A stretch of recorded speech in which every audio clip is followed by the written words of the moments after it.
think I misunderstood. I also have Warroad, but it's back there. I'll bring it up. Okay, we're just send it over. Thank you. See you in a little bit.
Thank you and good afternoon and welcome to Moorhead's Sports Center as we get ready for high school hockey tonight. It's a doubleheader.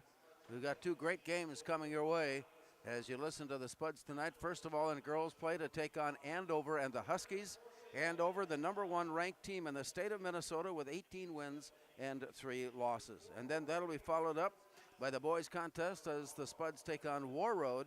And there again, the Spud opponent tonight is the number one ranked team in the state, this time in Class A. Warroad is unbeaten at 17-0. Moorhead's Ryan Kraft, head coach, ranked number 12 this year going into today's meeting with 15 wins and 6 losses. Courtney Stegman will get the start in goal for Andover, followed by Mackenzie Jones. And joining Mackenzie on that defensive position, Courtney Little.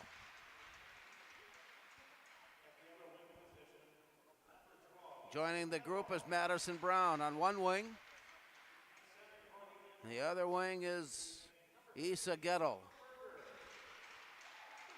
And rounding out the lineup for Andover at the center position is Ella Berger.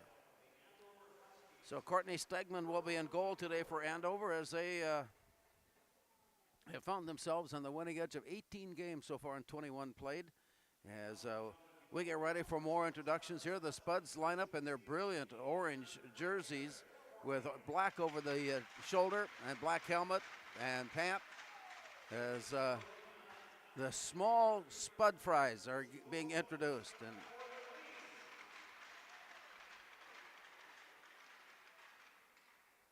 Concordia Hockey, men's hockey, getting a win today as they make a weekend sweep on St. Olaf. Identical scores, 5-2 in both of those games. Cobber men basketball, a tough loss down the stretch against Bethel, but the women come up with a 22-point decision over the Royals in women's basketball.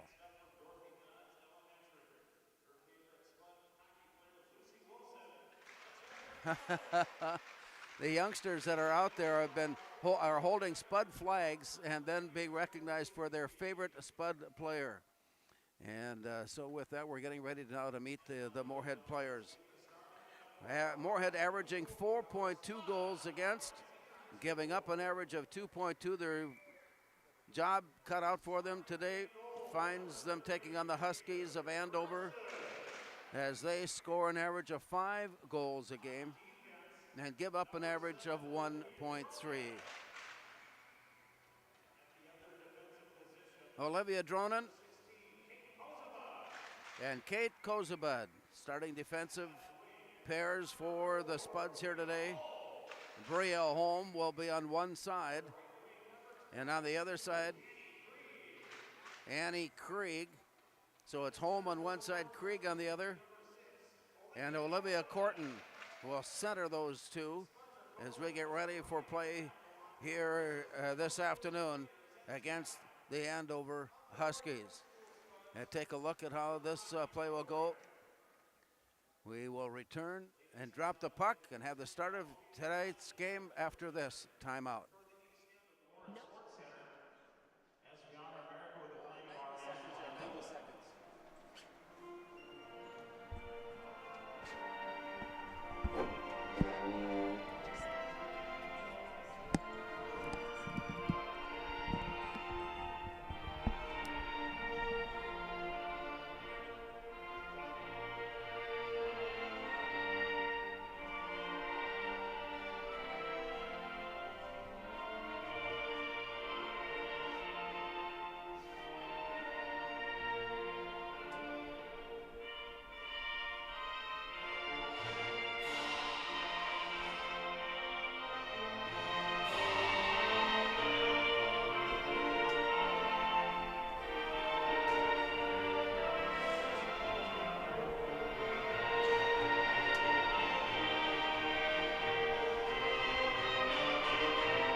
Goal for the Spuds, Courtney Stagman.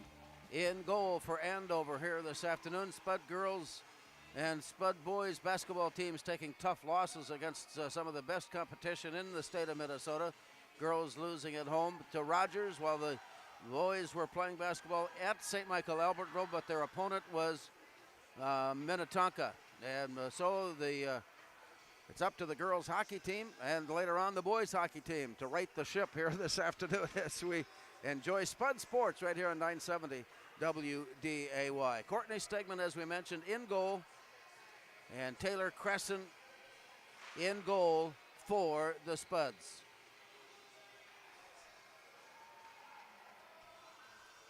Finishing their warm-ups, a little pat on the back from each of their players as they get ready to drop the puck. Moorhead will go right to left as we look on. Olivia Corton is set and ready to go as she stands in and will face off with Ella Berger. Play is down, drawn, and the Spuds have it. They come back now on the near side. Give you an idea of the caliber of competition. Here's a steal by Berger as she works her way off to the far side and goes to the point. The shot sent down low and deflected up on top and had a wide open look on the back side of the play. They keep at it, however, and the play goes off to the side, and the Spuds somehow dodge a bullet, at least for now, as Kate Kozabud pulls it loose. Off to the far side, a good opportunity, several opportunities for the Huskies on that last possession. Here's the turnaround to Berger. She got twisted around before tossing it into the far corner. Olivia has it there. Olivia Dronen, and a play comes out near side, played off the wall, dashed down into the near corner, and a hustle for it there. Olivia Dronen getting there first, but can't clear the zone, and it's brought up on top. The Spuds managed to put a stick on it, and as they touch, it brings up a tripping call as the Husky player, Maya Engler, was working her way towards the play and got caught on one of the Spud sticks and tripping as the call. And that will give Andover a power play chance now to get this game underway.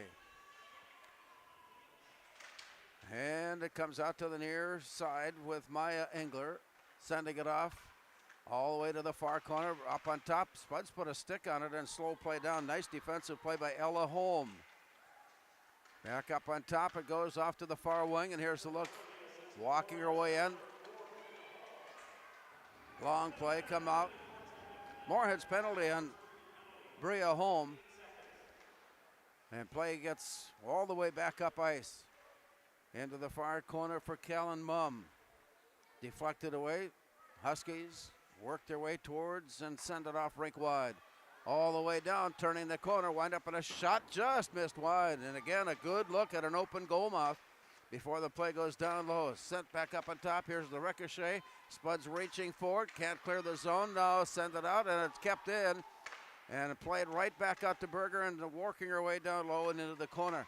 Berger sends it up on top. And again, the Spuds get a stick on it, but can't clear the zone. It comes back for Mackenzie Jones. Down deep into the corner. Played out of the corner. Sent up ice by Taylor Bruschi of Moorhead. Spuds making their change as it goes all the way up ice. Played now behind the net. Just underway, first period of play. A long play comes near side. Deflected down and controlled. Here's the work in by Courtney Little. And her pass knocked loose, and the Spuds pick it up and scurry their way and just did not hold the zone. The Moorhead skater that had the best chance of it was on her backside and sliding along and couldn't get the skates underneath. And so as a result, the play came in ahead of her, or she came in ahead of the play. And the faceoff will be just outside the Andover blue line.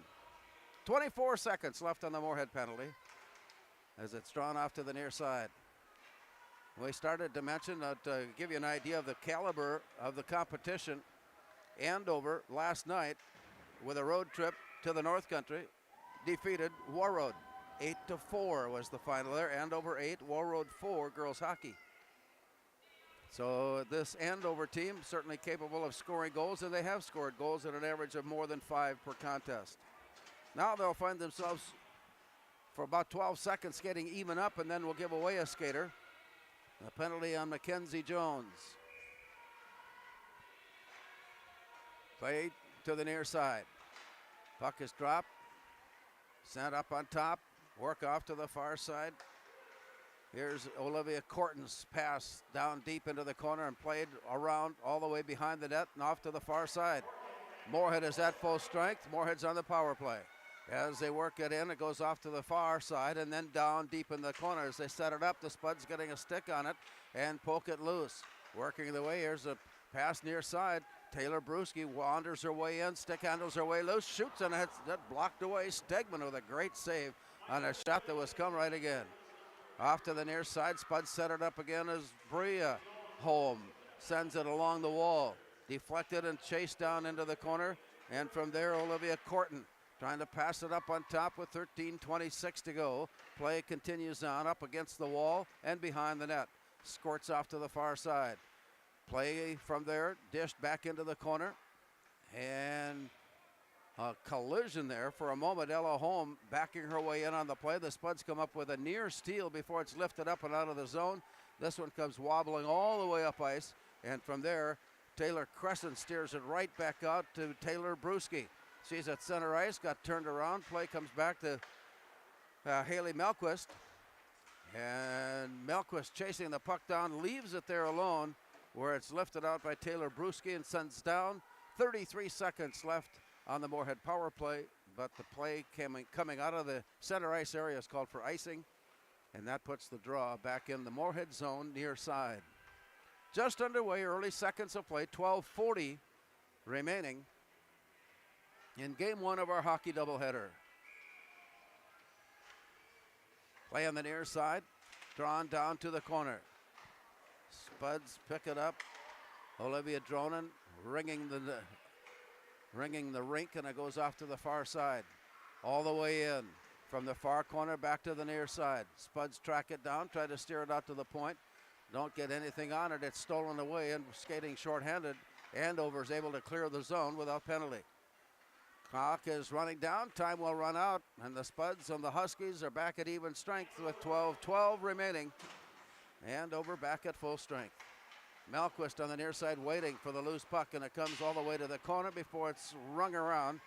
Pulled away by Annika Strami. From behind the net, settling it in. Back out now on the near side to put a stick on it, Meryl Delich. And it comes right back to Delich, and it comes off her stick. Poked around, turned away, lifted, and into the zone. Collision there, play continues on, and there's the call from the far side official for interference, or holding. Either way, it's a 2-minute setback.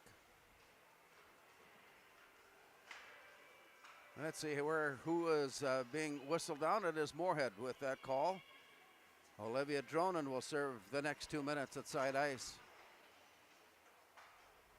So shorthanded Moorhead, power play, Andover. Play is down, directed to the corner. Kate Kozubad tried to whistle it all the way around, but could not. Fanned on the pass. It ends up being deflected out to center ice. And from there, Andover clears the center ice area and sets it up. The pass from Maya Engler off to the far side, brought back up, and looking at Engler on the stick of Callan Mumm. It comes back to Engler looking in. Down to the near side and all the way to the corner. Looking for the centering pass. It comes right up on top, wind up down low. Trying to set it up again from behind the net this time as the play rolls back to the near corner. Backhand pass comes up on top, cleared by the Huskies, and it comes back near side. Here's the look in by Engler. Down deep in the near corner. Up high in the slot, it's ricocheted down, and the Spuds get a stick on it. There's the shot, it blocked and a save. So the Huskies make good use of the extra skater as they kept moving it around, and finally found a way to sneak one in from the backside of the play in a power play goal.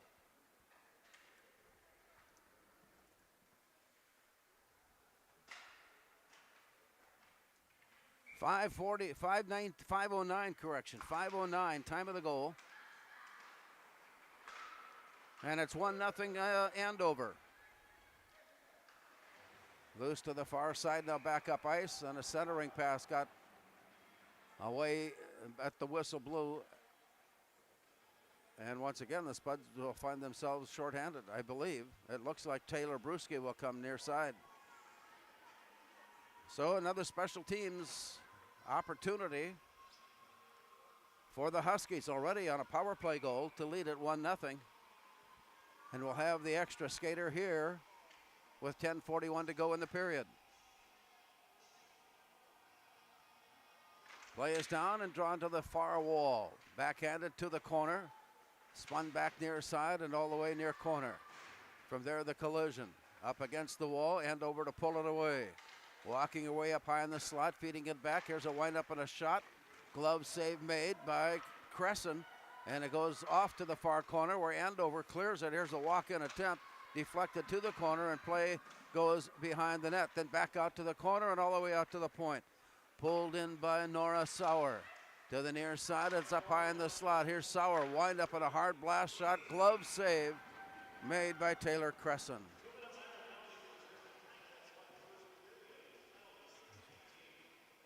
Five shots on goal, Andover, 1 shot on goal, Moorhead, and the Huskies lead it 1-0. To the far side, on the face-off, it comes bouncing out to center ice. Good hustle by the Spuds, chasing it all the way in. Lucy Wilson got there first, then had it pulled away, and play continues on at center ice. Wilson in heavy pursuit, and then has to backpedal and manages to put a stick on it and poke it up against the wall, where it's recovered by Madison Brown. Down deep into the corner. Played back up against the wall, and then Brown redirects it and goes all the way around to the far side. All the way out it comes to a center ice area and deep into the corner. From behind the net, rolling it back now near side. Here's the look up and the walk through center ice. To the far side, Addie Salvavold in pursuit defensively, forces the play up and out and comes all the way down. So with 35 seconds now showing on the Andover power play, it comes near side. And the Huskies have grabbed the 1-0 lead. Long pass, rink wide, it bounces off the stick of Madison Brown. Down deep into the corner, it ricochets up and out, deflected there, scrambled after, steered away, and picked up by Ella Berger. Battle for it right along the bench area, far side of the ice. As the scramble goes, and it's pulled loose and directed ahead. All the way down to the corner where Mackenzie Jones gets there first. She got turned around. Moorhead is at full strength. They've worked out that penalty, and the score stays 1-0 as a long play comes out of the zone all the way down near side, and without an icing call, brings it back up ice. 8.5 minutes remaining in this first period of play. Andover has scored on a power play to lead it 1-0. Face-off will be now on the near side of Stegman, Courtney Stegman. Watching on as the play drops back now to the near point and then directed away.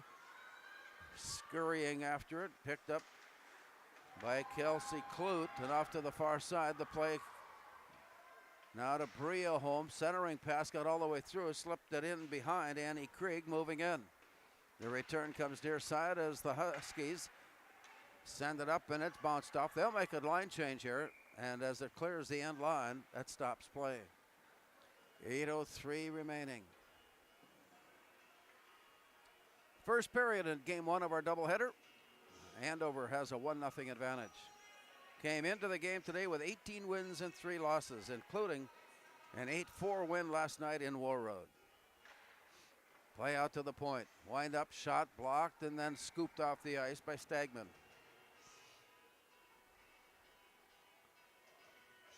Face-off will be in the far circle.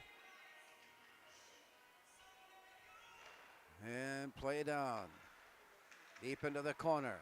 Sent out to the point. Comes near side. She saw it coming. It was picked off, and here comes Madison Brown. All the way to the far side with a shot and a goal. Brown fed it off to Isa Gettle. And that turnover at the other end proved costly to give Andover a 2-0 lead.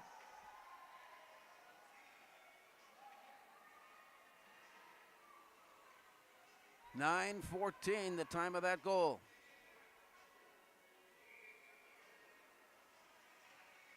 Isa Gettle on the backside of that play took the perfect pass, and with the lean to the left, the shot went right and it went in untouched.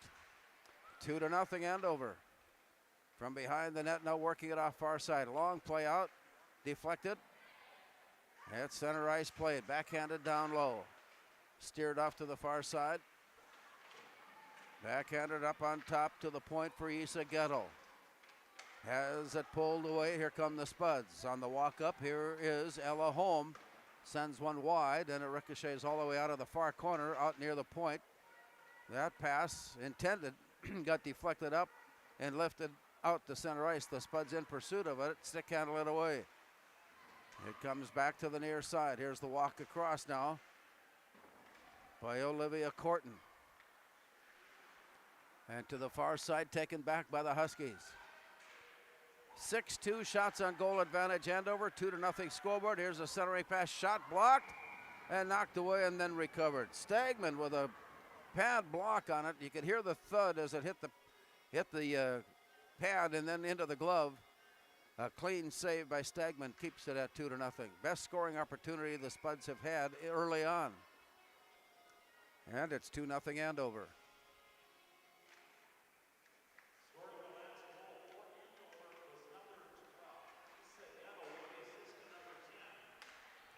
Here's the play up ice. 1-on-2. Staring off to the far side, setting it up. And Maya Engler comes up on top. Here's the return now by Mackenzie Jones. Down deep into the corner, played behind the net.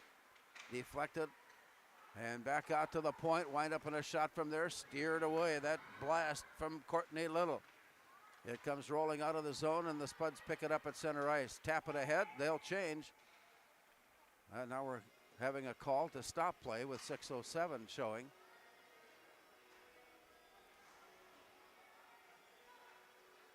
Face off at center ice.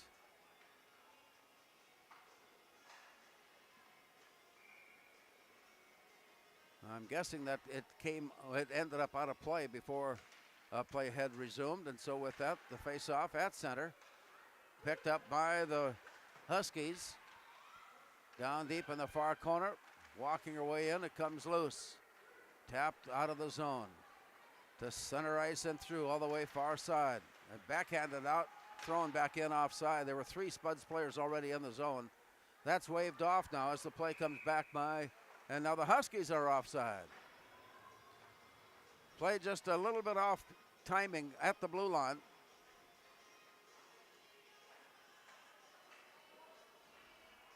.5:43 to play. Moorhead has fallen behind 2-0 to the Andover Huskies, and play goes to the far point. Brought back near side from Merrill Delich. Thrown down deep, it rings all the way around to the far side. Spuds put on some defensive pressure to try to get the puck back, but it's thrown deep into the corner.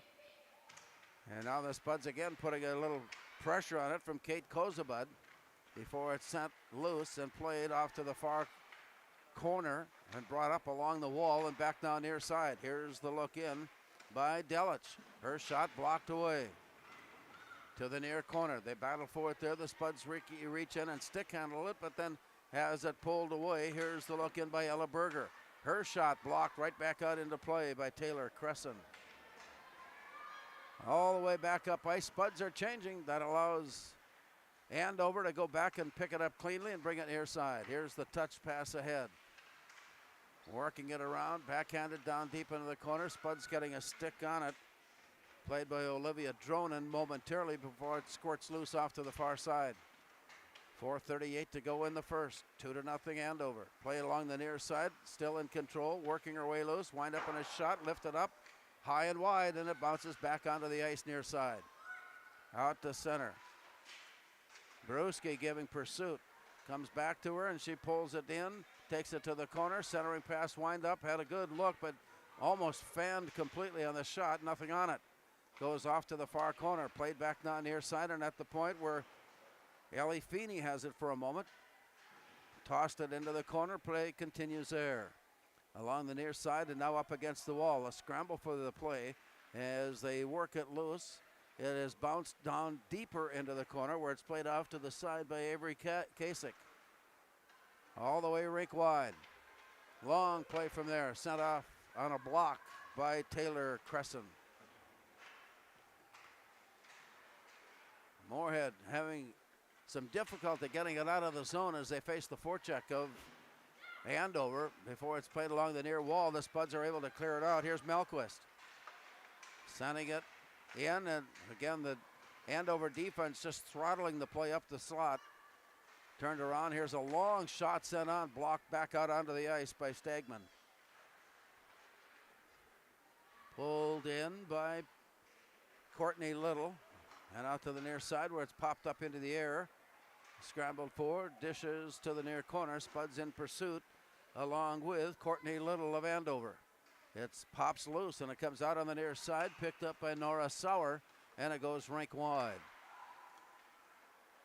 Andover will turn it around as they go deep into their own end to gain control.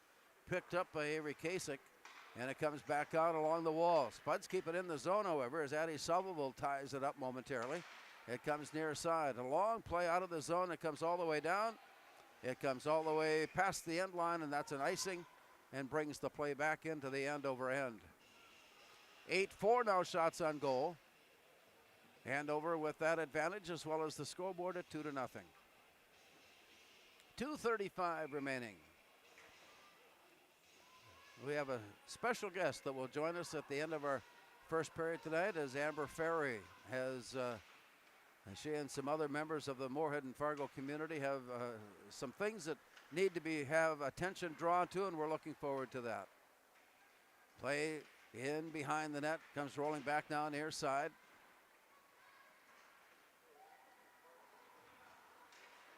Along the wall. And out. It comes to center ice. To the blue line and in. It's 3-on-2. An odd player rush as it goes off far side. Walking her way in. Shot blocked. Behind the net. Play continues on, and it's picked up by Ella Thorson of Andover. Play continues, looking for position and possession. It rolls out, and the Spuds defense finally getting a stick on it and able to clear from in front of the net, throwing it off to the far side where it bounces to center ice and play continues. Amelia McQuay working it near side for the Huskies, and it rolls out all the way and brought back now along the near wall. And that is icing out of the zone with 1:33 to go. Moorhead and Warroad battling their yearly stint in game 2 of our doubleheader tonight. Hope that you'll stick around and enjoy complete coverage of Spud Sports right here on 970 WDAY. Play coming down on the near side of Stegman.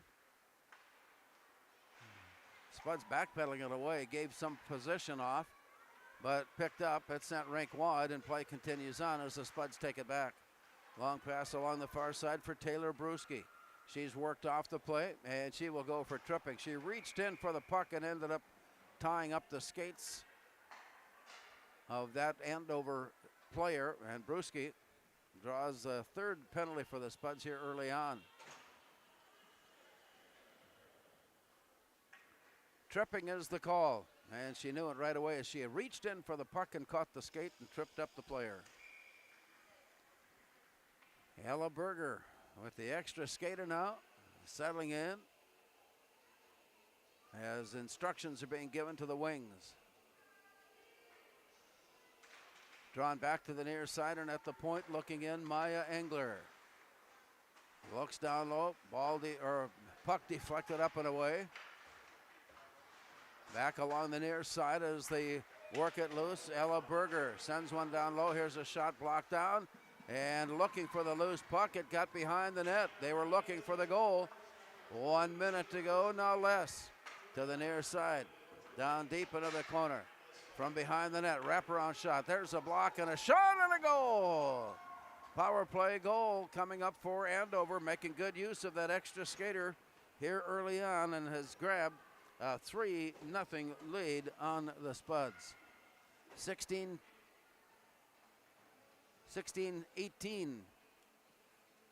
Time of the goal. 3 opportunities, 2 power play goals, the result.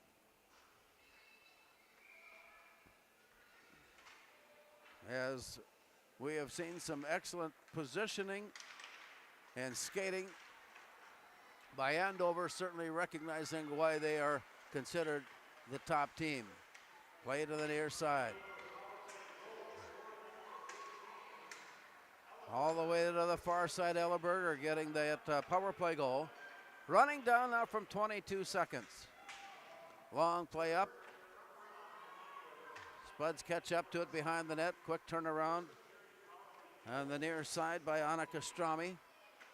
Stick handles it off to the far side. And right out at the blue line. It comes out of the zone. Picked up by Olivia Corton.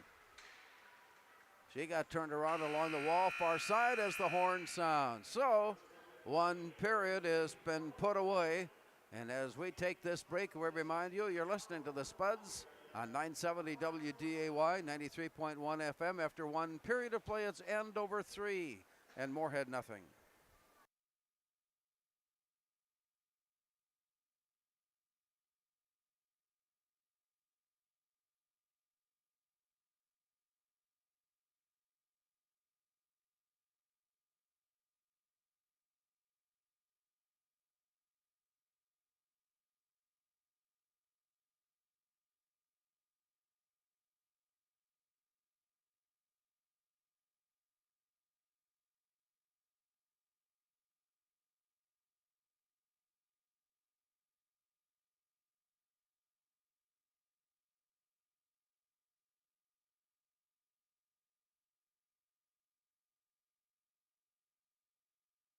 Natural talent, physical gifts, training advantages. To become a champion, none of that matters. True champions are the ones who are comfortable working harder, staying later, and finding that competitive edge. They are never satisfied simply doing a good job, because those who transform themselves from local talent into local folklore are the ones who continually perform beyond their limits. Bell Bank, proudly supporting champions everywhere.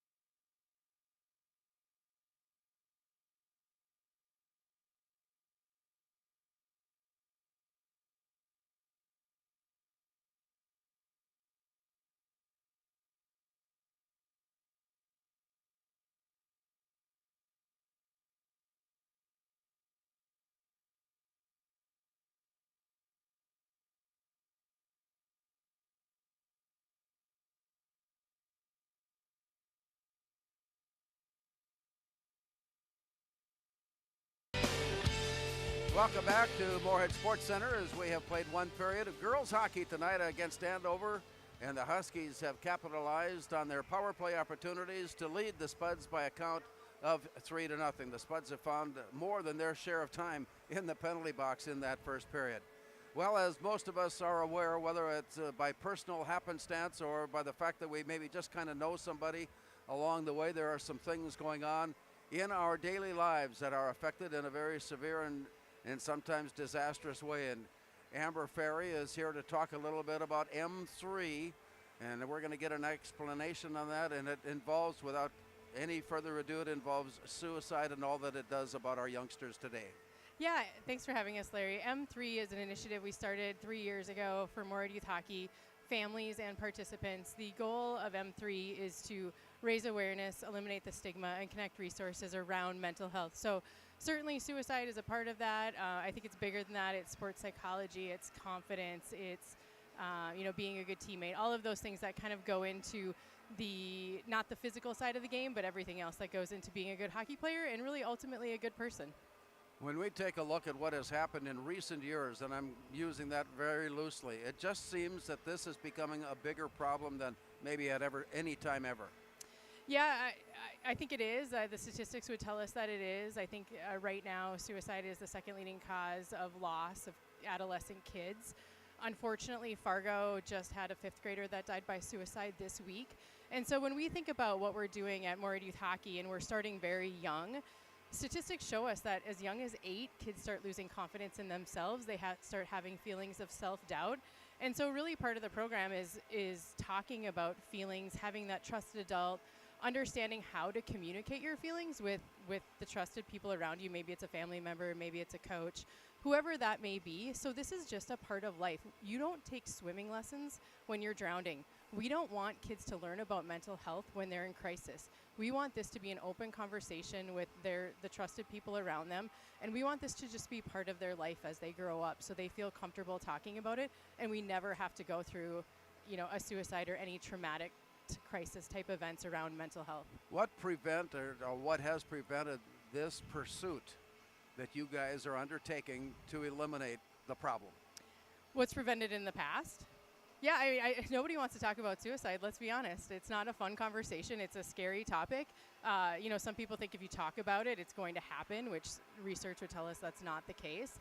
But I think, it's not a fun topic to talk about. So what we've done as it relates to suicide is just really open it up and talk about mental health as a whole and controlling our emotions. So we have a curriculum that we lay out for our Warroad youth hockey kids. It's confidence, it's motivation, it's emotional regulation. It's these things that we want the kids to have the tools to succeed in life and on the ice, right? I mean, it comes into sports, certainly. There's a sports psychology angle here, absolutely. But beyond that, it's tools for being a successful person in society. And hopefully that will help reduce the number of kids that get to that crisis moment. Is there a certain group in our society that seems to be more susceptible? Absolutely not. This doesn't matter. Socioeconomics doesn't come into play. Certainly, like childhood trauma and things like that, research shows that they're a little bit more at risk. But when you talk about a certain group, it's not a certain group. It's kids that are, just like yours and mine, not ostracized. If you look at Eli Johnson was a very, very well-liked athlete. I think he was a captain of not the football team, the hockey team, and the baseball team. He went on to be a college athlete, and we lost Eli by suicide. And so when you think about that and you think about this could be my kid, I think that's when it really hit home for a lot of us that are involved in M3. This could be our kid, and how can we prevent this? How do you install the education that apparently is needed to prevent this? Yeah, well, we can't do it alone. I mean, certainly we're trying to make resources available for parents so that, especially at the younger ages, these are conversations that you guys should be having around the dinner table at home as you see fit for your children, because you know them way better than we do. Right now, the curriculum is laid out during Dryland for all the youth hockey kiddos that go to Dryland as a part of their hockey practice or hockey training at MYHA. Potentially in the future, it'll be speakers, it'll be different things. We're 3 years old, we had COVID in there, so we're trying to still figure that out. But we think that the content is super important, and we'll work on the delivery.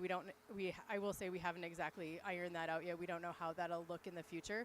Right now it's Dryland, and maybe it will be in the future, maybe it'll be something else. Any kind of program that needs to move forward has got to rely on a certain level of resources. How does that fit into what you're trying to do? Yeah, so tonight you'll see at the boys game all the kiddos that have M3 hats on. There's 3 years of M3 hats. They got in free, so that's one of our biggest fundraisers is that. RDO also gave us a grant during the COVID year, their community builder grant. We were awarded one of those, so that certainly helped from a resources standpoint. Things like the M3 night here, where I think the hope is that people will donate the number of saves that each team has. That's kind of how we sustain ourselves. We run on a pretty shoestring budget. We have a golf tournament in the summer that we encourage families to come out and talk about mental health with their kids at. So things like that. We would love to expand it. We've talked to Dean Haugo about how do we expand it to the high school? What does that look like? As we expand, those resources will become more and more important. But right now the community builder grant that we got from RDO is more than able to sustain us at the youth level for now. Well, we certainly wish you all the very best and God's blessings on you as you continue this work.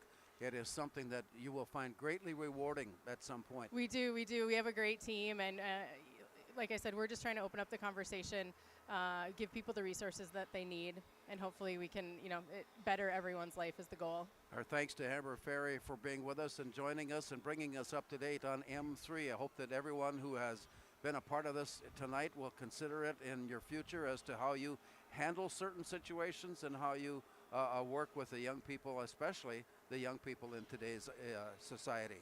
So with that, we are at the Moorhead Sports Center as the Spuds and the Andover Huskies are battling it out, and after one period of play, it is Andover 3 and Moorhead nothing.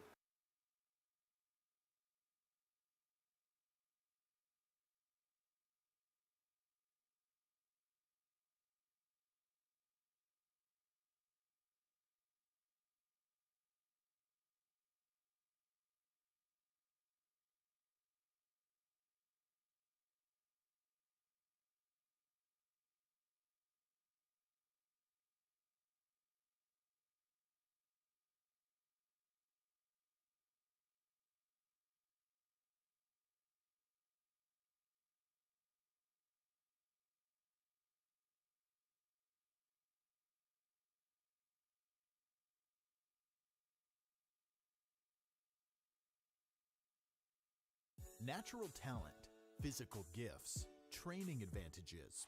To become a champion, none of that matters. True champions are the ones who are comfortable working harder, staying later, and finding that competitive edge. They are never satisfied simply doing a good job, because those who transform themselves from local talent into local folklore are the ones who continually perform beyond their limits. Bell Bank, proudly supporting champions everywhere. We are The Breakdown. For almost 2 decades, we've published the most comprehensive yearbooks on Minnesota high school sports and run the best in-season and off-season events. We cover every corner of the state. We are The Breakdown. Before I became a real boy, life was easy. I just sat there doing sandwich stuff. But being alive is so hard. So if you don't want to get up to get a sandwich, you shouldn't have to. We asked the team how we should celebrate the $2 million given to Casasa members last year. Dana wanted us to hire a marching band. Amanda thought that we should drop 2 million balloons. And Kevin, well, Kevin always wants to use the money gun. Steve thought, well, what if we just said it? Last year, First Community Credit Union gave $2 million in Casasa rewards.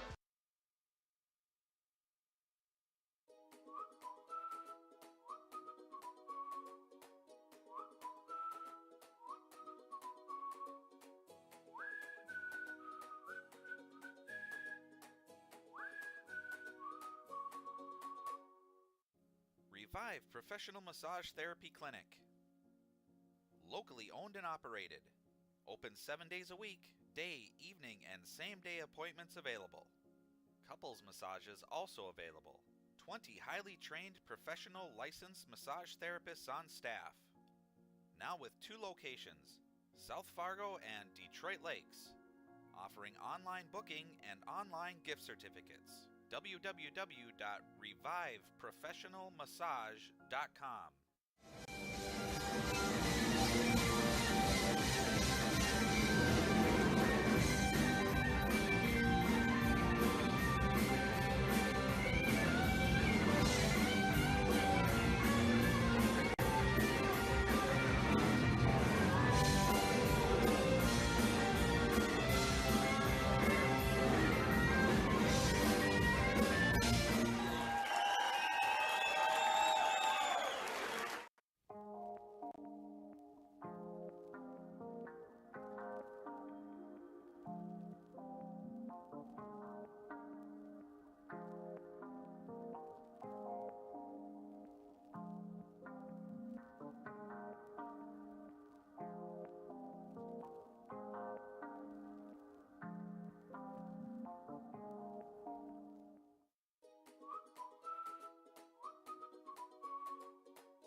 As they continue the prowess, coming in with 18 wins and 3 losses, averaging over 5 goals a game, giving up 1 point.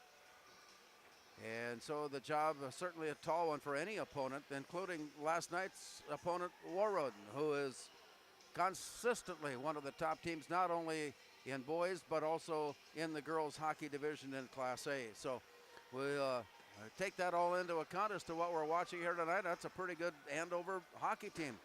And I have seen nothing to just say that the Spuds are not capable of playing with them, as they certainly have been proving of that. As we step out onto the ice, Moorhead going left to right in this second period as they battle for the puck off the faceoff, and it's drawn down. Spuds are there clear it up, and it comes near side for Ella Holm.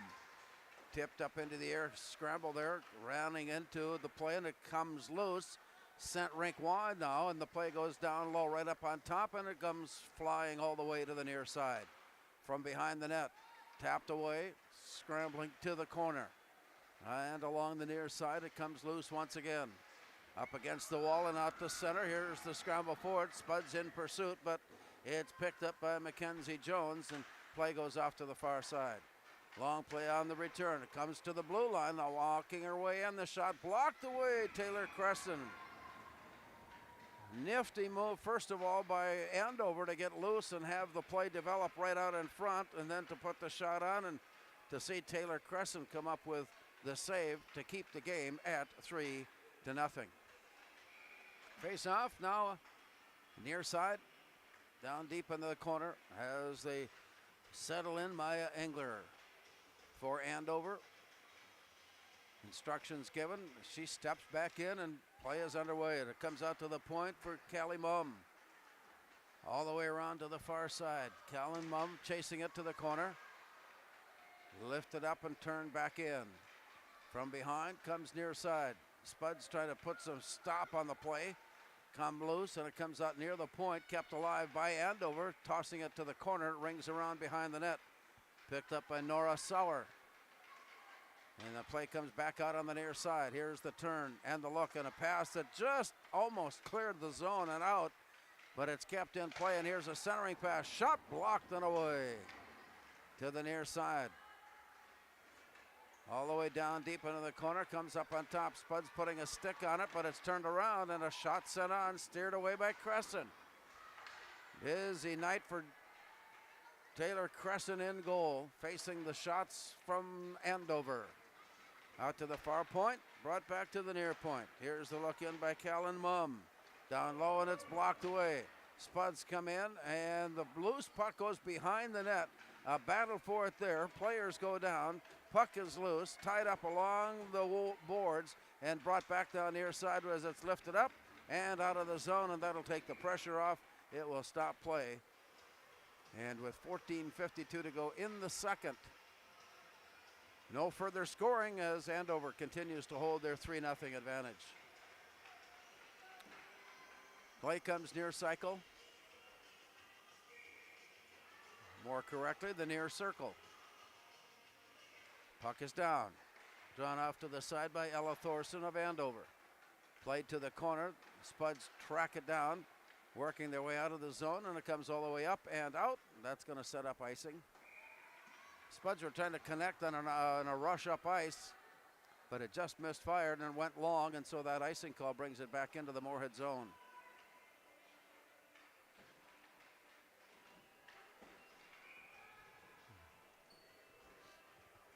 Ella Thorson stands in for Andover as the play is down, drawn back. Spuds step in play and pick it up. Deflected off to the far side, backhanded, but not out, and it comes all the way back to the near wall. On the way in, high in the slot, shot sent on, blocked off to the far side. Hannah Olsen had a good look, but it deflected into the corner. From there, picked up by the Huskies. From behind the net, looking up on top, the Spuds get a stick on it and force it rink wide to the far side, and it comes out to the point. Long shot sent on, blocked away. And again, it is Taylor Crescent that had to stand tall. Play comes to the near corner, backhanded off to the far side. Most of this second period has been played in this end of the rink. Play comes near side. Here's the turn and the look in. Spuds defense getting a workout as the play goes off to the far side. Battled up in the corner. Olivia Dronin momentarily pulled away loose, and it comes ringing back out and out of the zone. It's going to wave off the icing. In pursuit, it's picked up by Callan Mum. She circles off to the far side, and out at the point, kept in, comes rink wide. Here's the walk-in now by Isa Gettle. A centering pass shot blocked away. First of all by Crescent. There was a second Spuds defender that helped out on the recovery and puts the puck back out into play. We're at center ice. 13-12 to go.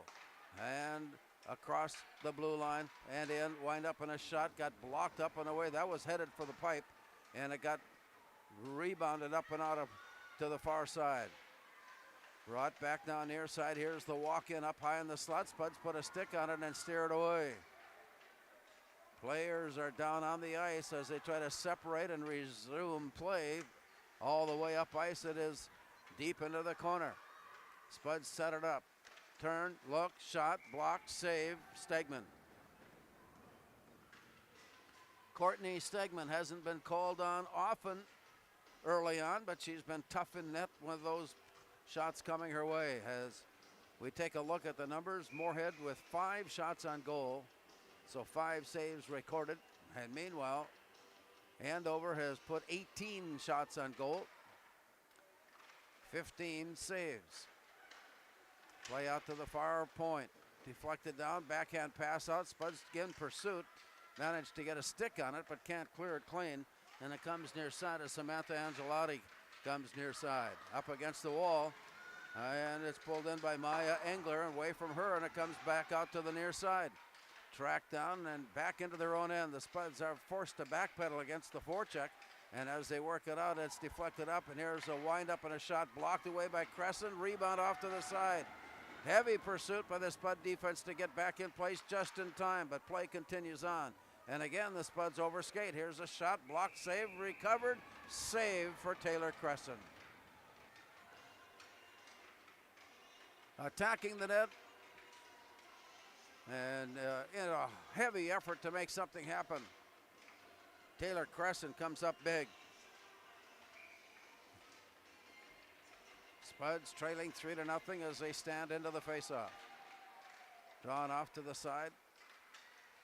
Outlet pass near side for Addie Salvovold. Sends it ahead. It comes near side. Here's the bring in. All the way down in the corner. Melquist in pursuit. Play goes down. Tapped out along the near side. And up against the wall. Now it's pulled loose. Maya Engler works her way in from behind. Shot blocked from behind, and play continues as the Spuds. Boy, there's a shot that got all the way through traffic and slipped underneath the radar in on goal before Annika Strami steered it back into play. Backhanded out. The recovery, player down. Play continues, back out to the near point. Here's the look in by Avery Cossack. Up on top. And the Spuds again getting a look this time. This one sending it all the way down. It comes on goal. There'll be no icing on that play as the Spuds are forced to change quickly. A long pass near side, right on the blue line. Tapped up and a bouncing puck steered off to the side by Taylor Crescent. Moorhead there to pick it up and head out. Kate Kuzabat out to center ice, got turned around. Play behind her, comes right back and she backhands it in. Rolling from corner to corner, and it's picked up by Mackenzie Jones. Play up on top and it's deflected down. Backhanded down low and into the corner. Here's the look in. Bounced away. Play continues. Into the far corner it goes. 10:18 to go here in the second period. Tapped ahead and all the way down to the far corner. And that icing call on Andover will bring the play back into the Husky end. 10:11 remaining here, second period. Moorhead and Warroad battling it out in game 2 of our hockey doubleheader tonight from Moorhead Sports Center.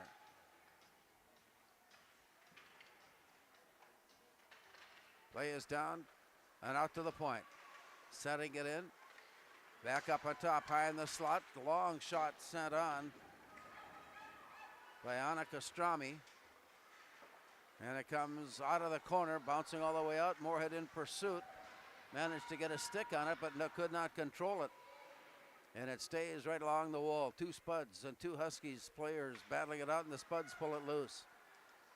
Taylor Melquist, or rather Taylor Bruschi, works it in, dropped it to the point, nobody there. And it's taken back by the Huskies as they roll it all the way up ice. Spuds in pursuit, take it under control, and ring it around to the near side. But there it's picked off. And on a walk into the corner, play continues on. It's pulled off the wall by Madison Brown of Andover. And with that control, looking along the wall and out it comes. And so that'll bring the whistle and the icing call there against Moorhead. 9:15 to go. Second period in Moorhead Sports Center is this high school hockey matchup. brought to you on 970 WDAY 93.1 FM. As this second period, if it continues on like this, we will have to acknowledge the fact that the Spuds probably stepped it up just a little bit. They've been chasing down loose pucks, and they've been able to clear off to the side and take some pressure off. But on the other hand, Andover continues to impress offensively as well as their defense. Here's a long look and a shot sent on, and it's scooped off the ice by Taylor Crescent. That was well documented going in that if the Spuds were going to be successful at all tonight, it would be on the strength and on the shoulders of Taylor Crescent. Play down behind. Here's a look at a wraparound, pulled up short. Here's a centering pass, deflected behind the net. Melquist steering it off to the far side and up against the wall. Here's the return, down low. Spuds are there with a defense to clear it away. Back along the near side, here's a long pass out, picked up. We've got a penalty coming up. Here come the Spuds on the attack. A shot blocked away. And as it's touched by the Huskies, the whistle blows. And Moorhead will go on the power play. Big collision on the way up ice that sent the Moorhead skater sprawling. And with that, Mackenzie Jones comes to the side and will have a couple of minutes rest. Here's the near side look. Spuds mishandling it momentarily, and it comes out of the zone. They'll have to touch up. A collision there, and the play continues. Back now on the near side. Outlet pass got off the stick and returned quickly by Lily Rolfer. All the way down, all the way far side, and at the point kept in. Andover skating shorthanded and overskate the play in the far corner, and the Spuds will reclaim possession as they work it out with a long pass. To the near side, Taylor Brewski on her way in, drops it back, looking for a drop at the point. It got away momentarily before it's picked up by Olivia Corton. Shot set in, blocked away. Recovery heap in the corner, and it rolls back out to the point. From there, Olivia Dronen touches it ahead. Spuds taking a poke at it, but the Huskies get there first, and halfway through the penalty, able to clear it down ice. So the Huskies waiting at center ice as the Spuds play it off to the far side and dash it in. It's 2-on-1. Wind up in a shot blocked. A good stick save out on the ice by Kellen Mumm. And play comes up ice and goes behind the net. So with that, a stoppage of play. And the face-off will be for icing with 7:18 remaining. Andover 22 shots, Moorhead 6 shots. Andover 3 goals. Moorhead is looking for its first score. On the far side, it's drawn out to the blue line and then back in again. Play continues on. Everybody had touched up on the play, so the Spuds relocate down behind their own net, but with some heavy pressure, forced to give it up to the near side. From there, it's punched out. It got away from Salvovold and into the zone. It rolls all the way down. From behind the net, Spuds try to pick it up. 15 seconds left on the power play. To the near side, wristed out on a heavy hit by Ella Berger. And the Spuds out at center ice take it back again, but time is running short. On the power play here, Strami backhanded up on top and a little soft paddle shot that was picked up and rejected, turned around and shot set in, rebound to the near side. Spuds had a couple of good looks, but no chance to score as the play continues on. And right out in front, it got away from Lucy Wilson. Back out it comes to center ice with 6:21 remaining. Off to the far side, circling down and from behind. Try to wrap around. It got deflected up on top. Here's a windup and a shot blocked off to the side by Melquist. And play goes out from one side back to the near side. Picked up by the Huskies, Courtney Little. And as it came in offside, stopping the clock with 6. Quickly played second period of play. Just the one penalty to this point and no scoring. And it stays 3-0 Andover as they face off against the Spuds tonight at Moorhead Sports Center. To the far side, here's a long pass played off the boards, overskated briefly and set in, brought back. And on the near side, returned. It got away from Hannah Olson, and play goes down all the way behind the net. In pursuit, the Huskies have it. They're looking up on top, but the Spuds ride the play into the corner and force a scrum to take the puck away. The battle for that continues as it comes loose. Wind up in a shot, sent up and away, just wide by Amelia McQuay. Back down near side. Into the corner. And from there goes down low. Along the near side and out. It comes out of the zone. That'll be icing. And with that sound of the whistle, it will be brought back into the Moorhead zone. 3-0 Andover. 5:11 to go. Second period.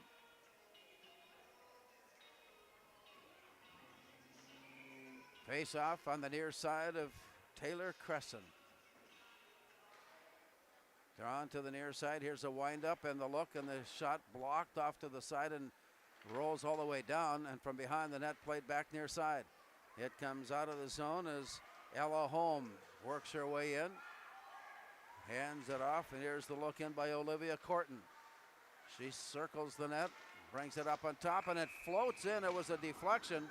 Really wasn't an accurate nor an intentional shot, but it did deflect and come in right on goal. And from there, Courtney Stagman took over.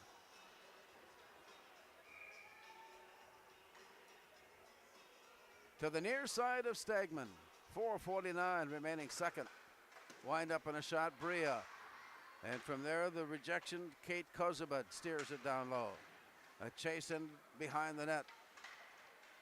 Out to the near side, Kozubad turns, shoots, and that one is steered away. It comes back to the near corner.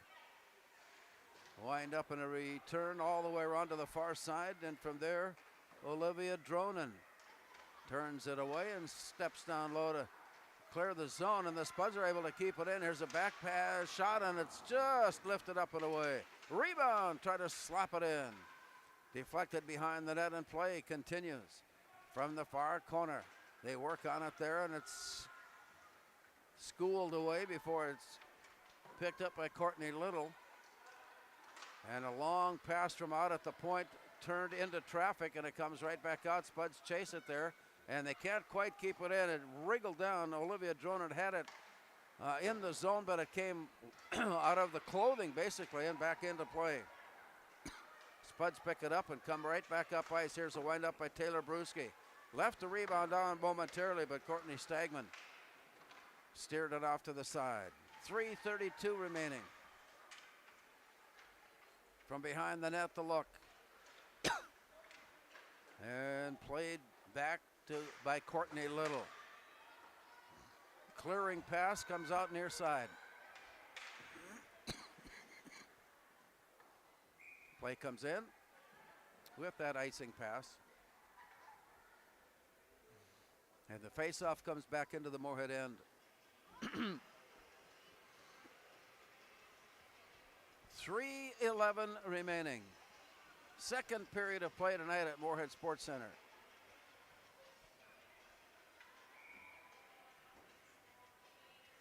I think if you're expecting a 7 o'clock drop of the puck for the boys' game, I don't think you'll be too much more disappointed. It's very close to that scheduled start time. Play comes near side, kicked along the wall. Walking her way in, shot goes on, blocked away by the Spuds defense, and it's picked up by Anna Castrami. Out to center, steered away there. And play continues on. Off to the far side, a wind-up and a shot and a block and a save, and it comes right up on top. Steered off to the far side, trying to sidestep the play. Eventually it's picked up by Mackenzie Jones. The return into the corner, played back now near side with 2:31 remaining. Swept down into the corner. In pursuit, it's played back up against the near wall. And from down behind, Ella Thorson takes it under control and walks her way off to the far corner. From there, brought back out, and the Spuds poke it loose. They're setting it up on a 2-on-1 to the near side. They'll give it away on a 1-on-1 as they were just in the midst of changing.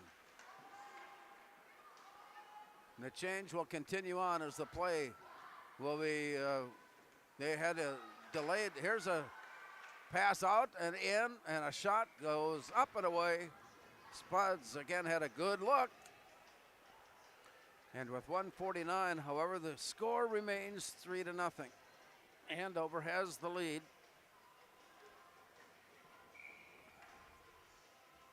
And the faceoff will be to the far right side of Courtney Stagman. Long, hard pass near side, picked up and sent on goal. Blocked away, popped up into the air. Spuds in pursuit of it, trying desperately to find a way to get on the scoreboard here before the end of the second period. As they work out of the zone, here comes the walk-in shot, blocked away. Heard the pipe, it rattled away. Piper Andrews had a chance to make it a 3-goal game. Spuds come back up on top. Here's the deflection away, and again the Spud defense coming up with a big stop. As they roll it up ice, it comes to the 1:13 mark. Play down low. Scrambled for it there. Olivia Corton working it out to the far side. Kept in, down deep into the corner. And brought back down near side. 1 minute to go in the period. Down low. Stepped off to the side for Ella Thorson. And it's popped up into the air, and play continues there before it squirts down deep into the corner and then pulled in by Callan Mum. Return and counting down from 40 seconds here in the second period. Loose puck is corralled by Piper Andrews. She's alone on the way in. Wind up in a shot blocked by the Spuds up into the netting above the plexiglass. And with that, the clock has worked its way down to the 33-second mark. And the face-off to the far left side of Taylor Crescent.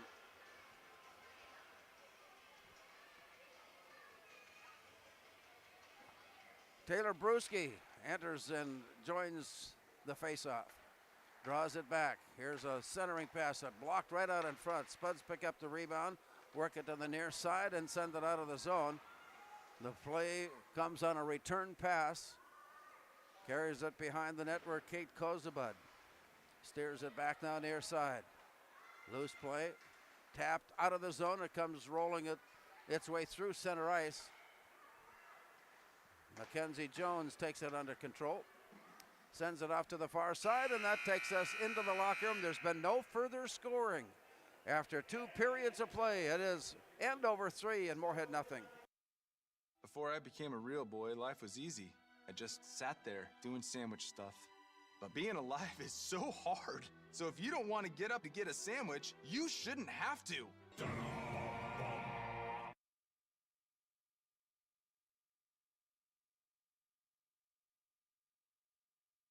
We asked the team how we should celebrate the $2 million given to Casasa members last year. Dana wanted us to hire a marching band.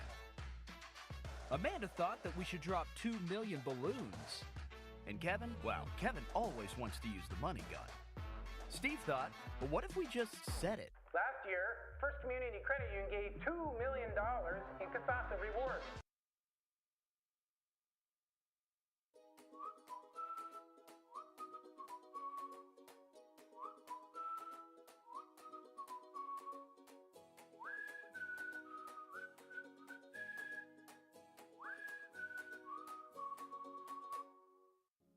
Revive Professional Massage Therapy Clinic. Locally owned and operated. Open 7 days a week, day, evening, and same-day appointments available. Couples massages also available. 20 highly trained professional licensed massage therapists on staff. Now with 2 locations, South Fargo and Detroit Lakes. Offering online booking and online gift certificates. www.reviveprofessionalmassage.com.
is a small business owner. She is swamped. Pam knows she needs to advertise, but is overwhelmed by all the options. What if there was a way for Pam to have access to a team of media experts? What if this was at no extra cost and didn't require a contract? Meet Avenue Right. Save time, money, and get peace of mind that your advertising dollars are well spent.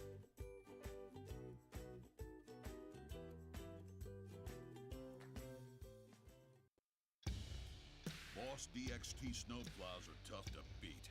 Featuring dual trip tech, flared wings, and optional D-force for improved scraping and backdragging performance. Choose from 3 different sizes in steel, stainless steel, and poly. The Boss DXT is built to restore order. Your home for Boss snowplows is Bert's Truck Equipment on Highway 75 North in Moorhead. We asked the team how we should celebrate the $2 million given to CASASA members last year. Ben wanted to spread the news with the help of an airplane. Jen thought we should celebrate by giving everyone a cake. And Eric wanted to make it into a movie. $2 million. Steve thought, well, what if we just said it? Last year, First Community Credit Union gave $2 million in CASASA rewards.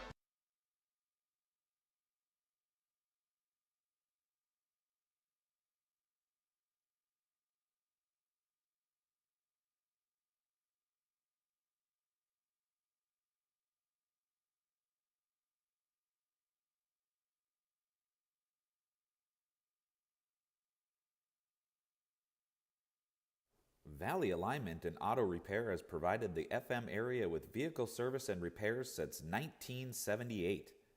They perform your vehicle service needs from oil changes and brakes to transmission and engine rebuilds. Valley Alignment and Auto Repair is a proud sponsor of Spuds Athletics and wish all the athletes and families a great 2022-23 school year and sports season.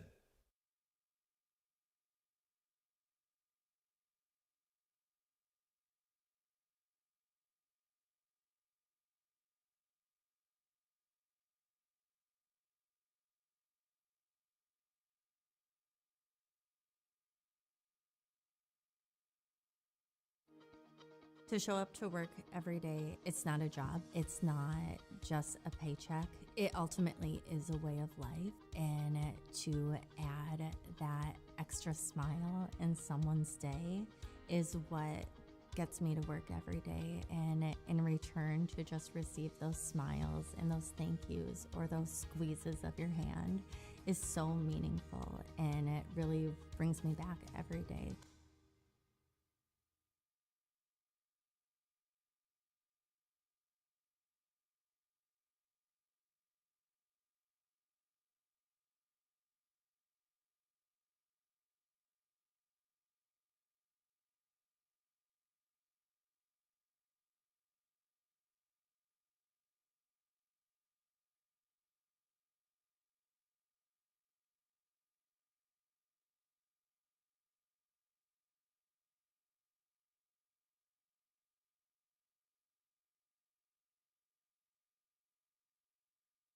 Natural talent, physical gifts, training advantages.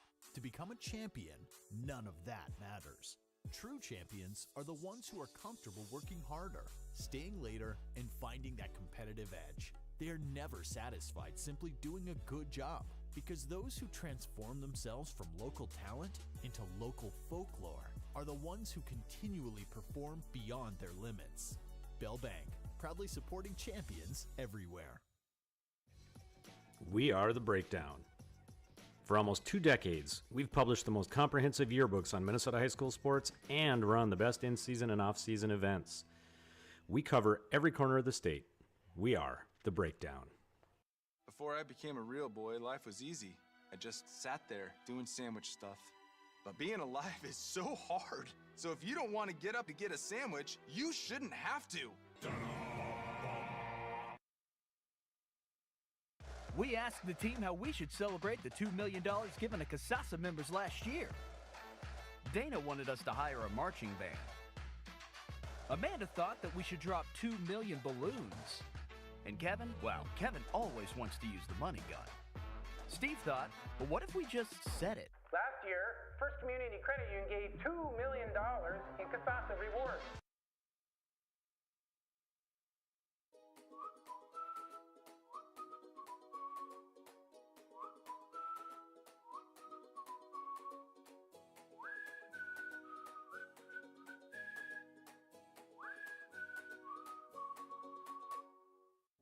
Revive Professional Massage Therapy Clinic. Locally owned and operated. Open 7 days a week, day, evening, and same-day appointments available. Couples massages also available. 20 highly trained professional licensed massage therapists on staff. Now with 2 locations, South Fargo and Detroit Lakes.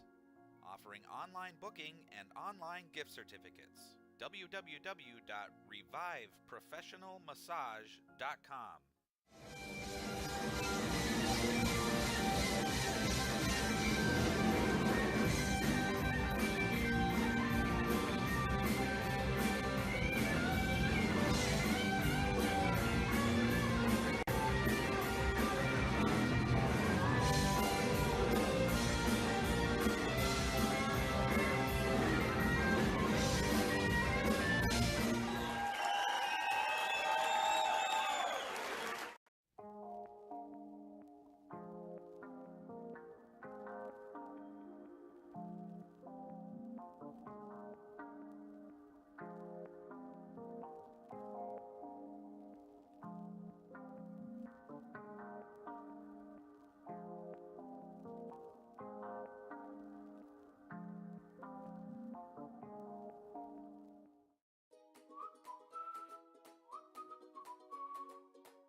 Pam is a small business owner. She is swamped. Pam knows she needs to advertise, but is overwhelmed by all the options. What if there was a way for Pam to have access to a team of media experts? What if this was at no extra cost and didn't require a contract? Meet Avenue Right. Save time, money, and get peace of mind that your advertising dollars are well spent.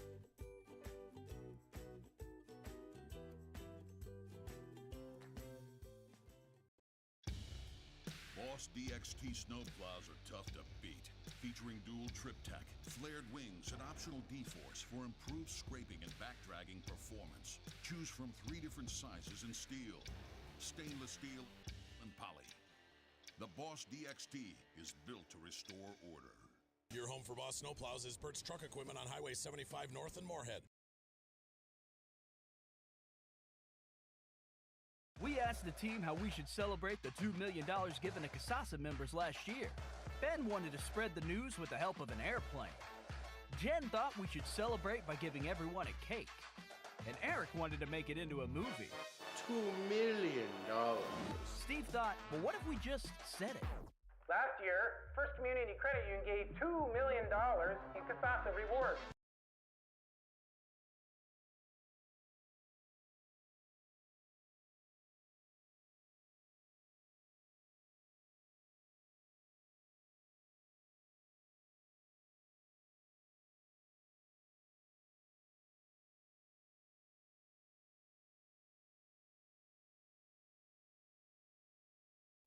Valley Alignment and Auto Repair has provided the FM area with vehicle service and repairs since 1978. They perform your vehicle service needs from oil changes and brakes to transmission and engine rebuilds. Valley Alignment and Auto Repair is a proud sponsor of Spuds Athletics and wish all the athletes and families a great 2022-23 school year and sports season.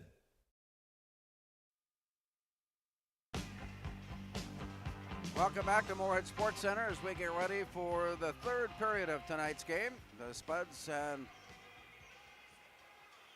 Andover getting ready to battle it out here after a neutral, basically a neutral second period that saw the improvement defensively by the Spuds, and meanwhile holding the offense down a little bit. They got some shots but didn't get the spots to go in, and it remains 3-0 as we are underway here in the third period.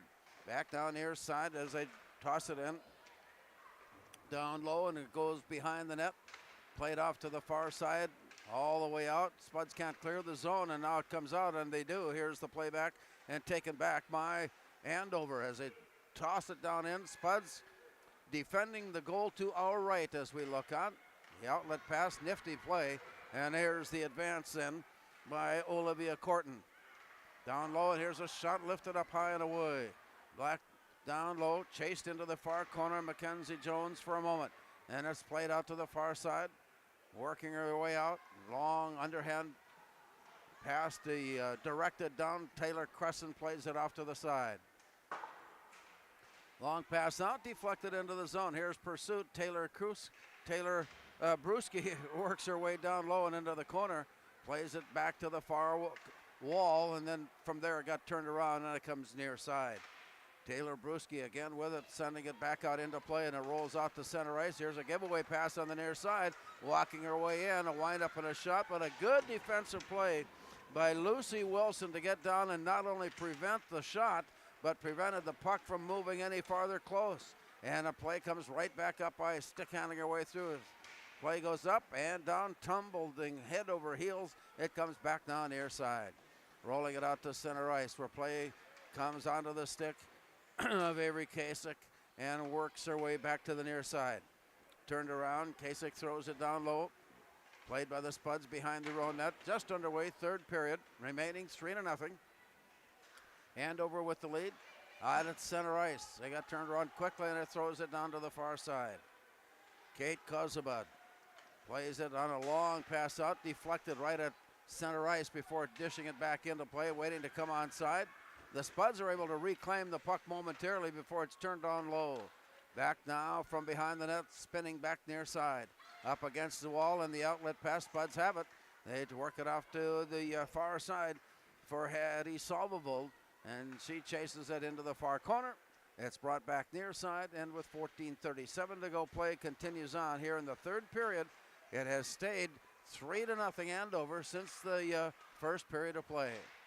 Tapped off to the far side. Again, the Spuds putting a stick on it to block it away. Near side it comes, rolling out of the corner, and a long pass out. Picked up. Andover was offside, so she held the zone for just a minute.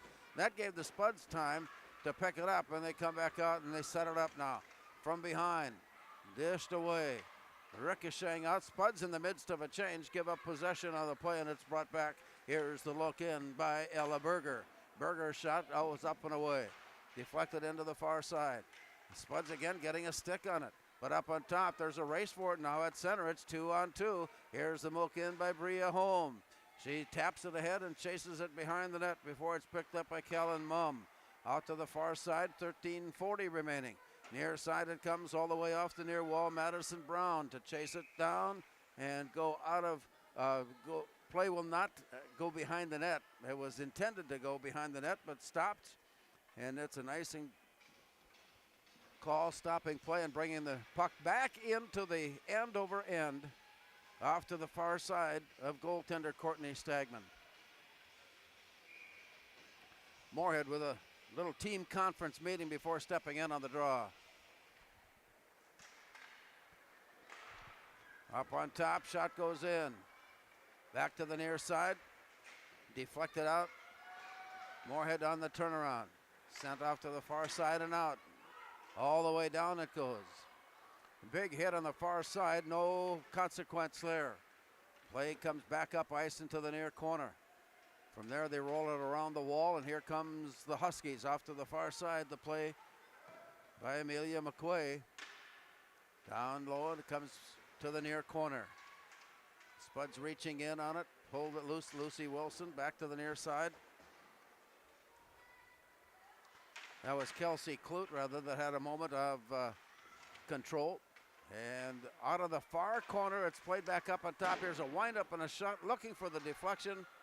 It comes clean all the way to the corner. Now return to the far side. Deep in the far corner. Up against the wall and bounces out to center ice. Andover to track it down and will regain possession. Along the near side, Merrill Delich puts on a shot and a glove save made. Glove save for Taylor Crescent. 12-21 now showing.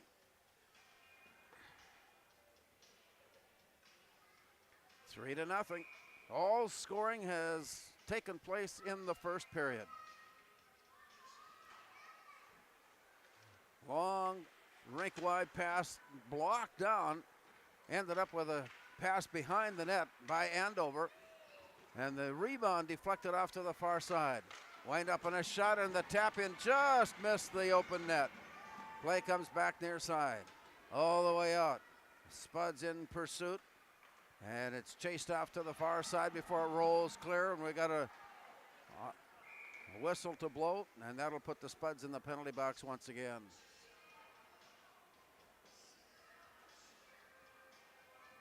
Stopping play with 11:53 remaining. Kate Kozabud for interference.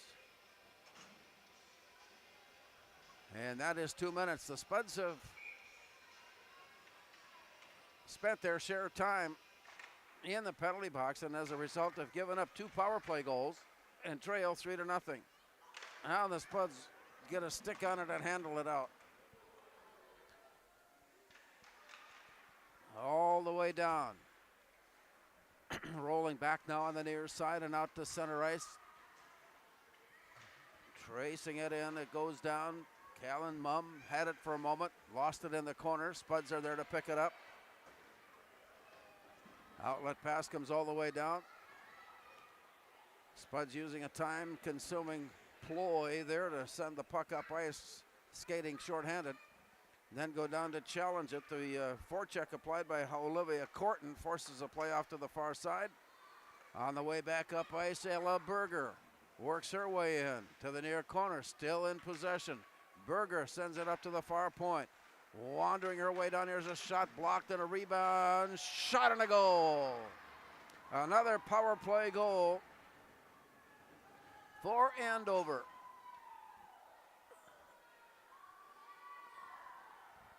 .506 time of the goal. And that puts Andover on top 4-0. As well as they move the puck and set things up, they have had their opportunities as a result and have scored 3 power play goals tonight to lead the Spuds 4-0. On the face-off, it comes back to Anna Castrami. Along the near wall and tapped out of the zone, it comes out to center. 10:39 remaining. Here's a player spun around back out to center. Now sent rink wide, and it bounces off a stick and off a skate, and over there to recover. On the near side, Avery Kasich. Here's a walkout and then a shot and a glove save made. Taylor Crescent coming up with a glove save. And the faceoff will be to the far side of Crescent now with 10:19 to go. 3 in the first, 1 more here in the third for Andover. And they hold the 4-0 lead on the Spuds. Face. Play to the far side. Here's a long shot sent wide. Blocked away. Out it comes.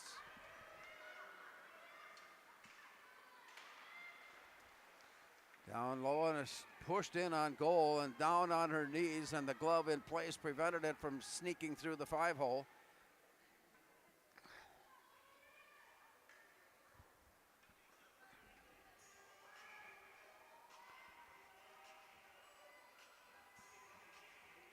Face off, drawn back out to the point. Here's a windup and a shot set on. That got all the way through traffic and in on goal where it was steered away. The rebound comes up on top. Here's the tap towards goal, and it all alone by itself, and it's lazily floating towards goal before the cover-up by Courtney Stagman.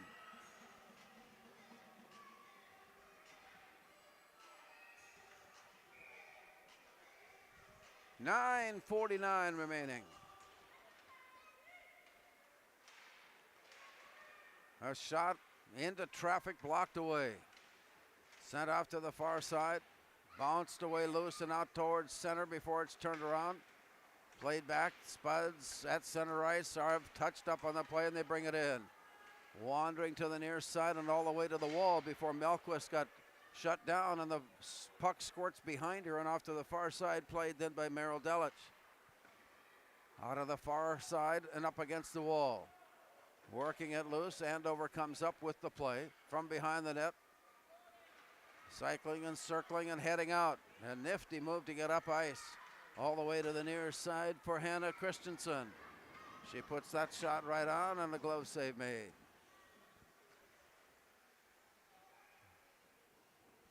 .9:04 remaining. Andover continues to get their scoring opportunities with 30 shots on net. Spuds with 11. 4 of those shots have gone in, and Andover leads it 4-0. Play out to the near point.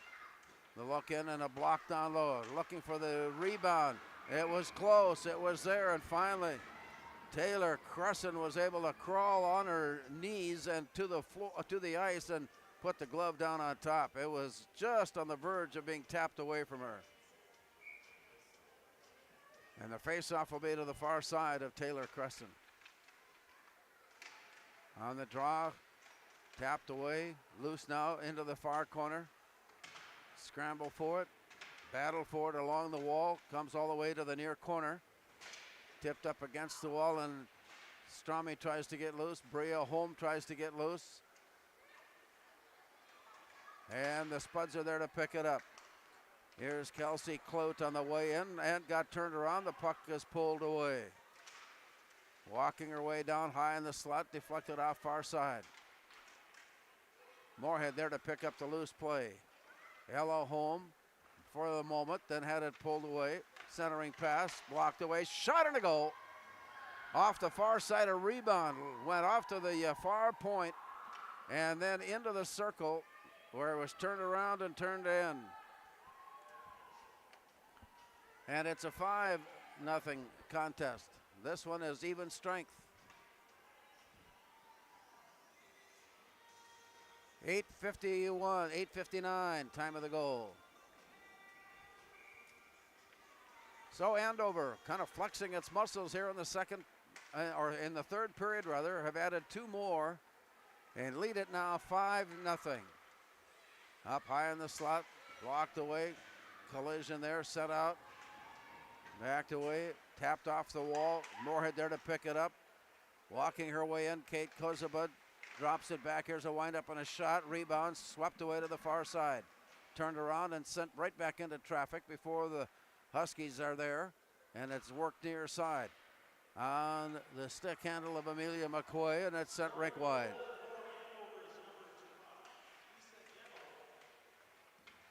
Hittle getting that goal.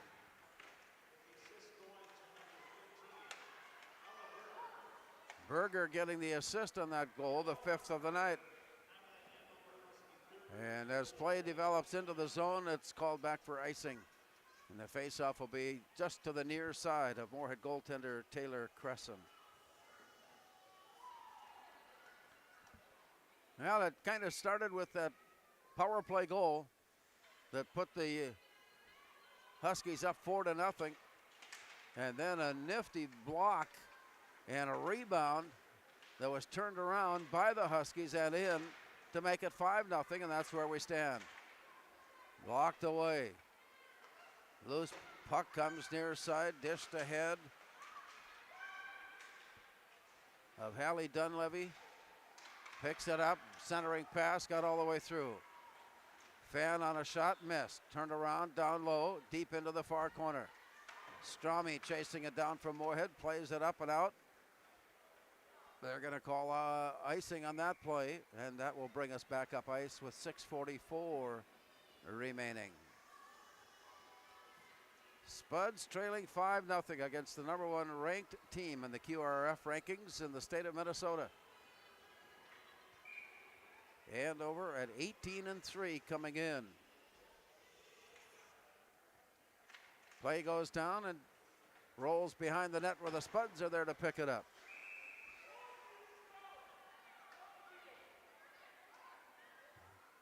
Oh, we've got a couple of penalties being assessed. Coincidental minors assessed here as Dronen comes off the ice for Moorhead. Nora Sauer will serve a couple of minutes for the Huskies. And the face-off will be in the Moorhead zone, glove side, near side of Taylor Cresson. And the puck is down, drawn to the near corner. Pulled away there and sent off to the far corner. Andover setting up their attack. Continue to skate even up now with the coincidental minors being served, and it's 5-on-5. Pass right out in front. Got all the way through, comes near side. Rolling it down along the wall and in. Bria Holm giving chase. Courtney Little got there first and puts it back out into play, but the Spuds are there to take it back. Olivia Corton going down deep into the corner. She pulls it loose and chases down her own play. Then it had it swept away, and it comes all the way back up ice. Spuds in pursuit of it. Bounce it off the back wall, and for the near side, they return it and has it intercepted. Look up on top, it got all the way through, back to the near side and out to center ice where it is turned around.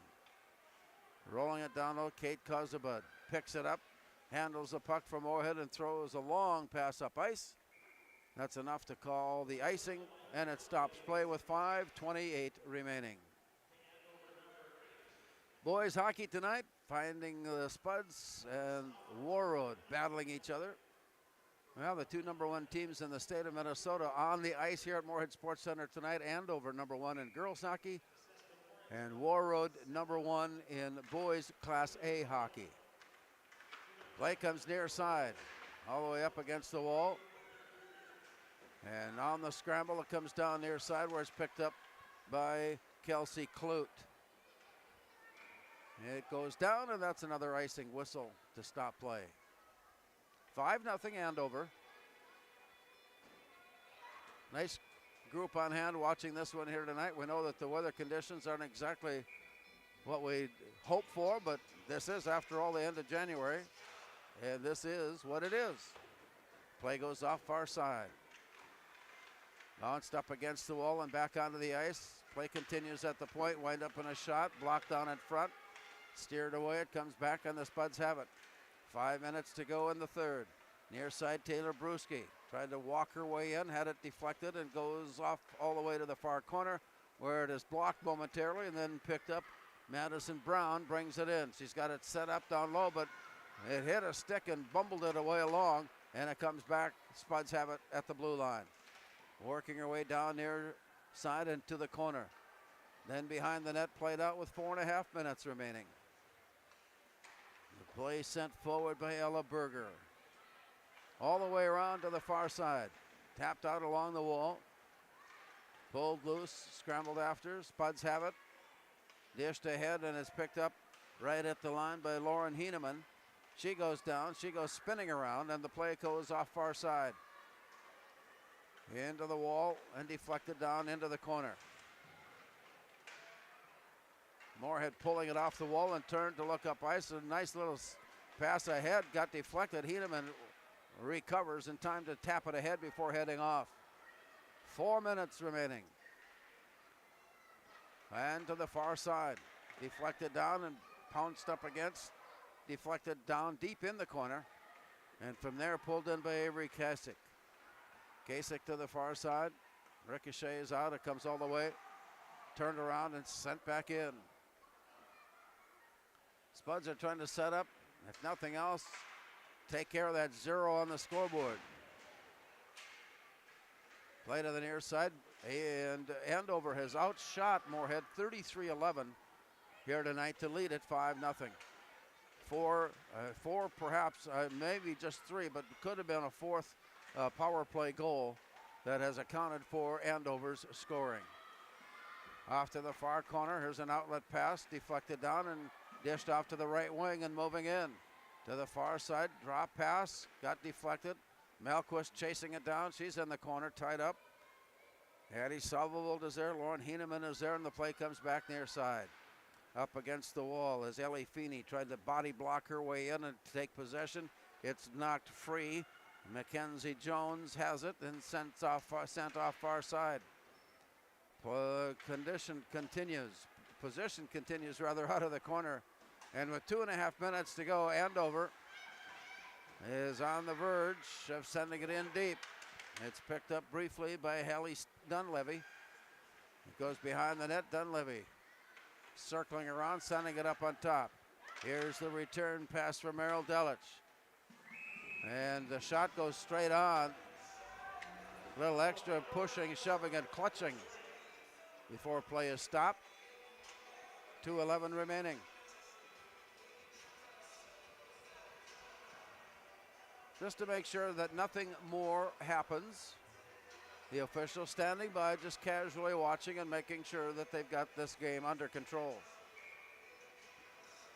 And so play will come down on the near side. Into the corner. Moorhead tracking it down. Puck works its way loose. Andover to pick it up. Here's a rebound shot up on top. Rebound away. Deflected far side before it's picked up by Courtney Little. And from behind, the Spuds pull it loose and send it out. On the far side, sent in. Ella Holm crosses over and brings it in. Ella Holm winds up with a shot, deflected in traffic and out to the far side. Andover defense stopping that play long before it got to goaltender Courtney Stagman.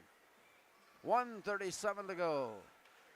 Long pass, deflected down, pulled in, sent down to the near side. Scramble after it. Here come the Huskies. Turnaround shot into traffic. Blocked off the skates and off the pads before it's picked up. Kate Kozabud steers it off to the far side. Locked down, closing in on the 1 minute mark. 1:15 and counting down to the far corner. They work it loose and it's directed with play down. It just did get away from Olivia Corton. And play will go behind the net. Here's a windup and a shot and a cover up and it comes loose. Spuds are there to pick up the loose puck. 1 minute to go as they work it off to the far side. Ella Holm works it deep into the corner. She heads off. The Spuds in the middle of a change, and here comes Andover. To the near side, they play it along the wall. Down deep it goes, walking her way in. It comes loose and back out near side.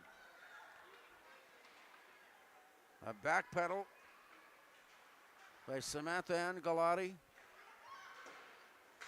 Play comes loose near side, and 29 seconds now running down. Working it off to the far side. From behind the net, played off. Here's a centering pass, shot blocked away. A leap on it. Comes loose, and the Spuds are there to pick it up. Lucy Wilson steering it off to the far side. Moorhead working their last chance up ice. And it will send across with the icing whistle. It will stop play and bring us back into the Moorhead zone for the face-off with 4.8 seconds remaining. Moorhead's next encounter, Bemidji, coming up on Tuesday.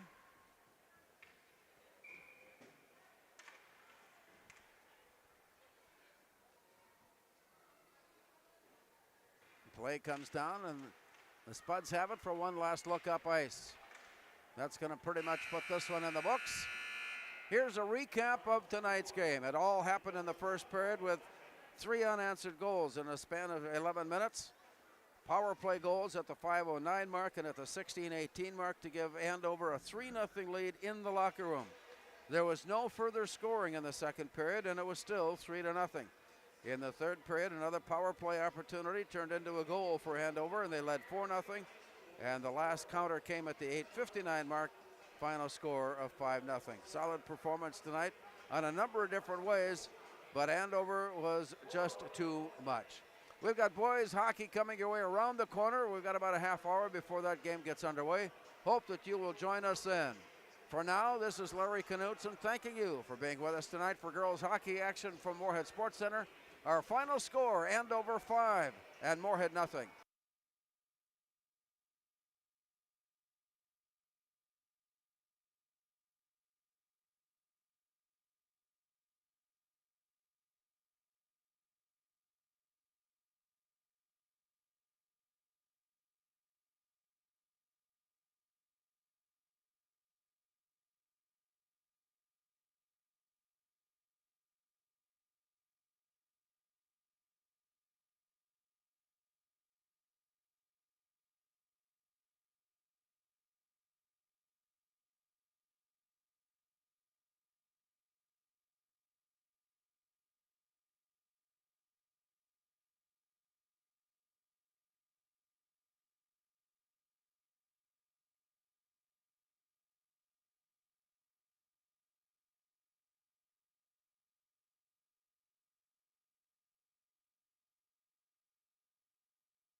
Thank you and good evening and welcome back to Moorhead Sports Center as we get ready for Game 2 of our hockey doubleheader tonight. Earlier on this ice, the Andover Huskies and the Moorhead Girls Spuds hockey team battled it out, and the Huskies prevailed with a final count of 5-0. It was 3-0 after 1, 3-0 after 2. Andover scored 2 more goals in the third period and walked off the ice with the win. The number 1 ranked team in QRF rankings in Minnesota, Andover, a 5-0 victory today. So let's take a look now at our game upcoming. Warroad is the number 1 ranked team in Class A Minnesota hockey with a perfect record of 17-0. They score a lot of goals, averaging almost 6 goals per game, and do not yield a lot of goals. 1.4 goals allowed per game. Easy to see from those numbers why a team can work up a 17-0 mark. In goal, Hampton Slukinski. He has a 1.43 goals against average at 94%. That's a remarkable number. Anytime you can get over 90% with your saves, you're doing the job and doing the job well. Meanwhile, on the other end, for Moorhead's Spuds, 9-8 coming into today's game. 2.9 goals against scoring average, 2.2 given up. And in goal, Kai Weigel has a 2.14 goals against average at 93%. So in spite of the fact that it's just a game over 500, Kai Weigel is doing his job in goal, saving 93% of the shots he has faced. It'll be interesting to see how this one will shape up. It's another example of what both teams like to look at as an idea of just how things are going, how the season is going, and what they can expect to see when it comes playoff time. We're just about a month away is all before we get into the playoff action. So in Game 2 coming up, we've got Moorhead hockey continuing as they take on the Warroad Warriors. We'll be back and take a look at our starters and have the opening drop of the puck after this timeout.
In that we don't want to get too carried away with looking ahead to see what the future holds.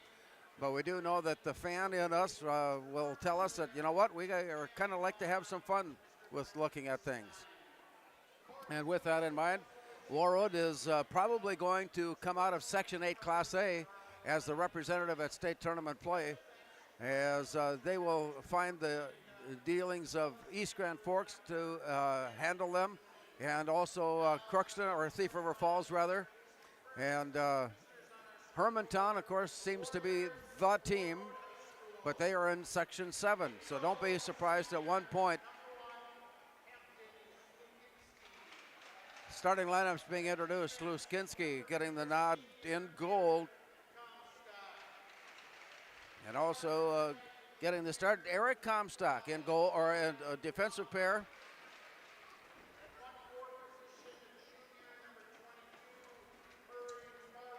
Ryan Lund joins Comstock as at the blue line.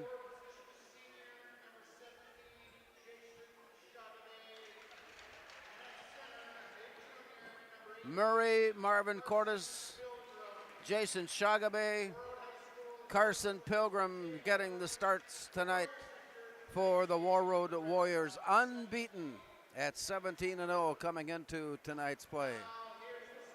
Kai Weigel will lead the Spuds on the ice tonight, and in this opening period they will defend the goal to our right. Weigel being introduced as he skates over to his teammates and heads out to the blue line.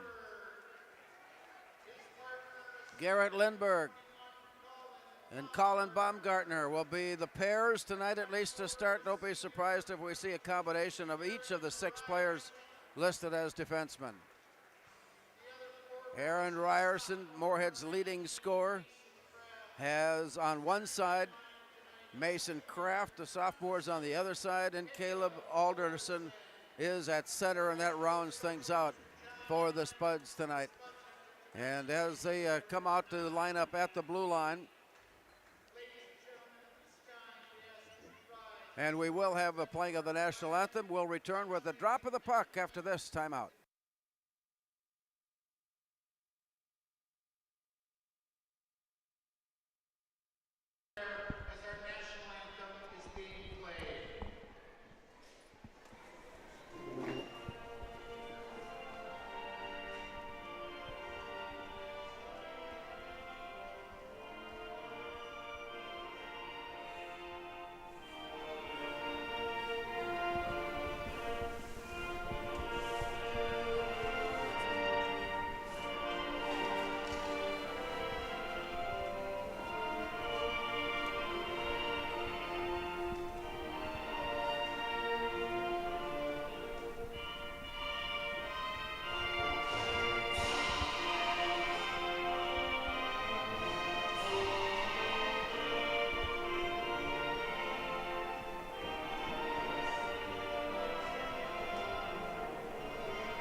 Contest between Moorhead and Warroad.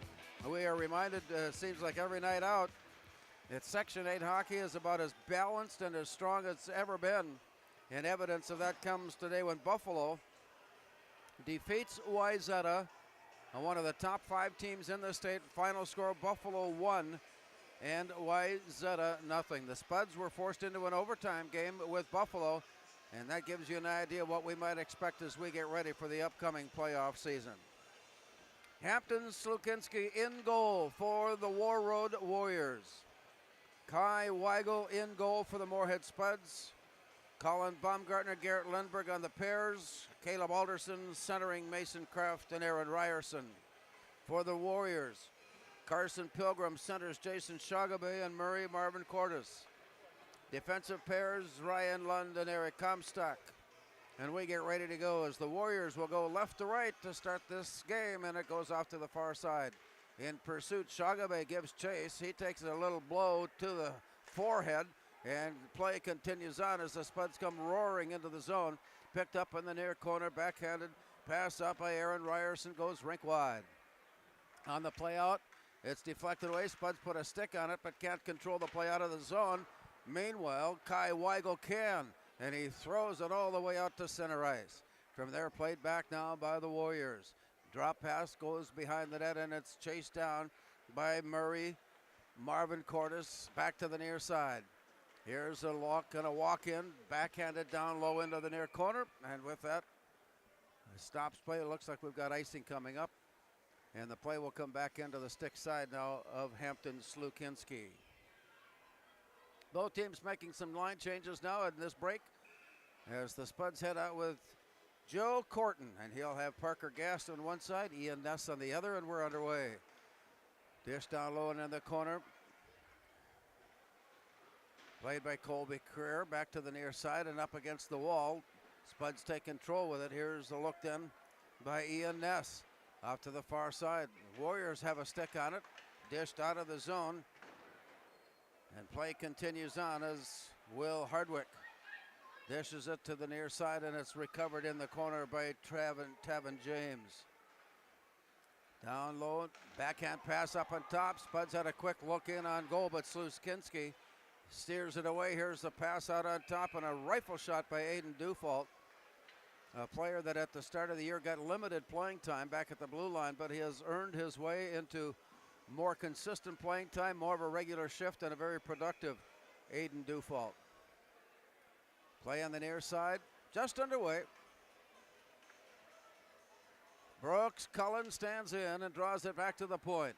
Lindbergh tried to send one into traffic, had it deflected away, and it's chased off to the far side by Brooks Cullen before it is dished out of the zone. It comes roaring all the way up. It was touched, it was deflected. That takes away icing, and it comes out to center ice. Play goes behind the net. Kai Weigel steers it out on the near side. A backhand deflected and up against the near wall. Got away, and it rolls all the way down. Dished off far side. Here's a headman pass out of the zone, but it got deflected and comes right back in. Lindbergh to give chase. From behind the net, Garrett Lindbergh brings it up and stick handles his way loose and taps it ahead. He had nobody to connect up with, and that pass results in icing. And so a rather slow start to the contest tonight with a lot of icing calls as both teams trying to speed up the game and get their offense in gear. Face-off will be to the near side of Kai Weigel. And on the draw. And they'll load it up and try it again. Carson Pilgrim stands in for Warroad. Drawn back to the point, high in the slot. Here's a turn and the look and the shot and the rebound kicked off to the side. Spuds track it down. Their defense coming up with a stop on that last trip. Here we got another penalty, or we have a penalty coming up. As the play comes in, it is waved off, and so there was no penalty call. It appeared that there was a high stick, but rather just the deflection off the high stick as play continues on. To the near side and rolls around all the way to the far side. Played in. Back it comes all the way along. Winding up with a shot deflected away. Backhanded down low. Jack Arnold feathering it off the wall and up against and out of play it goes. And the face-off will be to the far right side of Kai Weigel. Mort, as we mentioned, averaging just about 3 goals a game, giving up a little bit more than 2. On the other side of the coin, Warroad averaging 6 goals a game, giving up 1.5. Play drawn out to the point. Warroad on the attack. It comes near side, a wind up and a shot. A hard shot blocked away in traffic. Spuds covering the area well. Comes out, and here comes Joe Corton. He stick handles his way down low, walking the way in, and it's deflected away and picked up by Tavin James. To the far side, Moorhead battling for the loose play, and it comes near side. The arm is up, indicating a play, and it's pulled away and then comes in offside. That stops play with 13:55 remaining. Play up to center ice. And they'll set it down right in front of the Warroad bench. Down it pops, and it comes near side, return far side. Quick release there before it's thrown in. Chris Baumgartner. Colin Baumgartner comes near side. Joe Corton working it down low to the far side, and it's ended up with Tavin James deep into the corner centering pass. Spud's got a stick on it.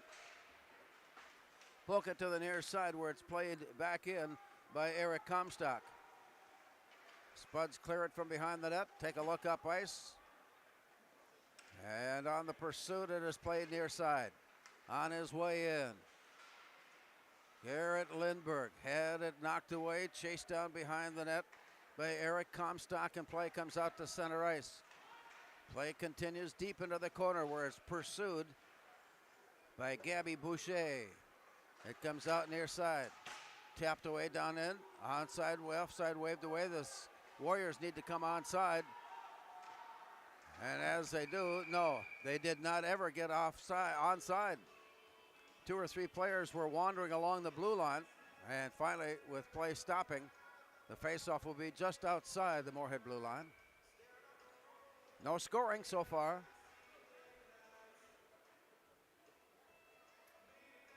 Waiting for the draw, Brooks Cullen standing in. And draws it behind him where it's picked up by the Spuds. And the play comes out to center ice ahead for Carlson.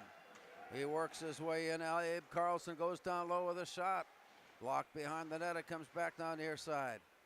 Up against the wall and to the point. Dufault put a stick on it. Rejected away, and it's turned around. A shot that came in deep into the near corner. Played off to the far side where it's picked up by Cullen Wilson. Lifted up and against the wall. Bounced it back out on the near side. And from there, Murray Marvin carries it in. Tapped away, and it's all the way to the near corner. Up and out of the zone, back down near side. Scramble for it there.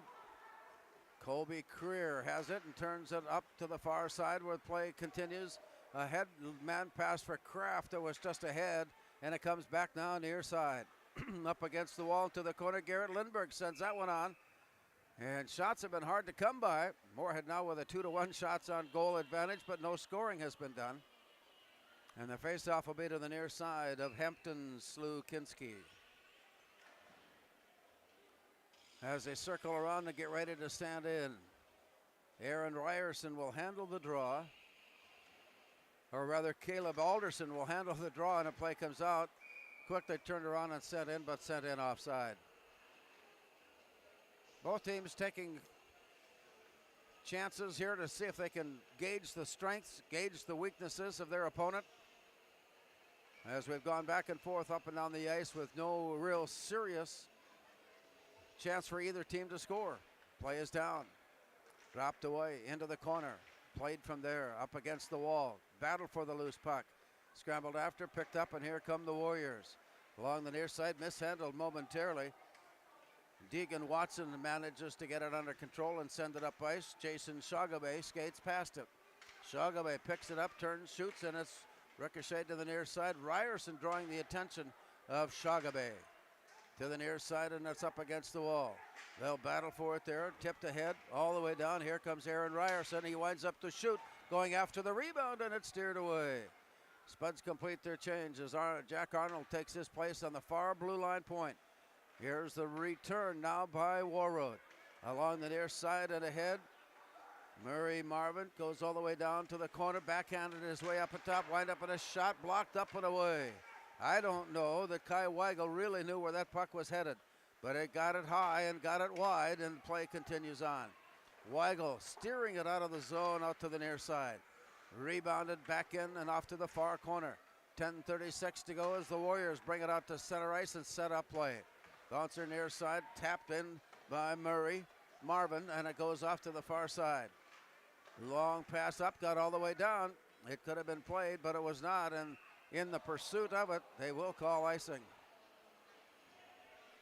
That stops the clock with 10:21 to go. Earlier tonight, Andover with a 5-0 decision over the Spuds.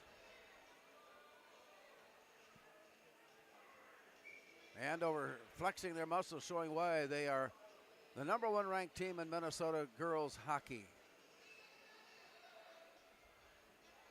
On the play, it goes down and works its way behind the net where the Spuds pick it up and send it out near side for Parker Gast.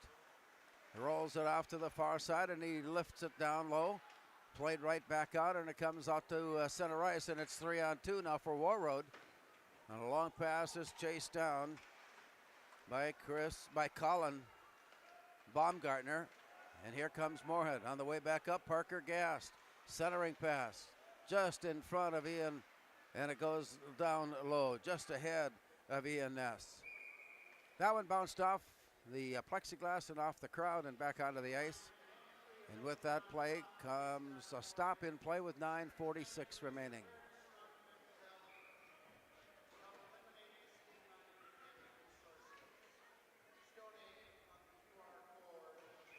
Face-off will be to the far left side of Slukinski. Down it comes, up on top. Here's Dufault, deep to the corner. Angling it down to the area behind the net where Brooks Cullen picked it up for only a moment before it's returned and sent rake wide. Up against the wall, and it comes back all the way up and out. And once again, an icing whistle stops play, this time with 9.5 minutes to go. Concordia men's hockey team with a win, a weekend sweep on St. Olaf as they got the victory today earlier on this ice. This has been a busy building here this afternoon. Deep into the corner. Played back out. Stick handling his way loose. Sent off by Eric Comstock. And the return up ice where Moorhead putting a stick on it. Has it come right back and it's sent into the zone. Weigel steering it away. From behind the net, played out. Lifted up and out to center. Taken away briefly. Here comes the return. Turned around nicely by Griffin Marvin. And play goes off to the far side. Deflected up. Tapped away. All the way down. Steered off to the side by Weigel. 8:50 to play, clock running. In the near corner. Shagabe putting a stick on it and leaning to take control, only to have it poked away, and it comes near side. Shagabe re-enters the play and he works his way up on top. Still in control, Shagabe brings it near side. Here's the look in by Comstock. His shot up and away. Rebound from behind. Shagabe ends up with it, and he sends that one hard and high off the pad and off the glove of Kai Weigel.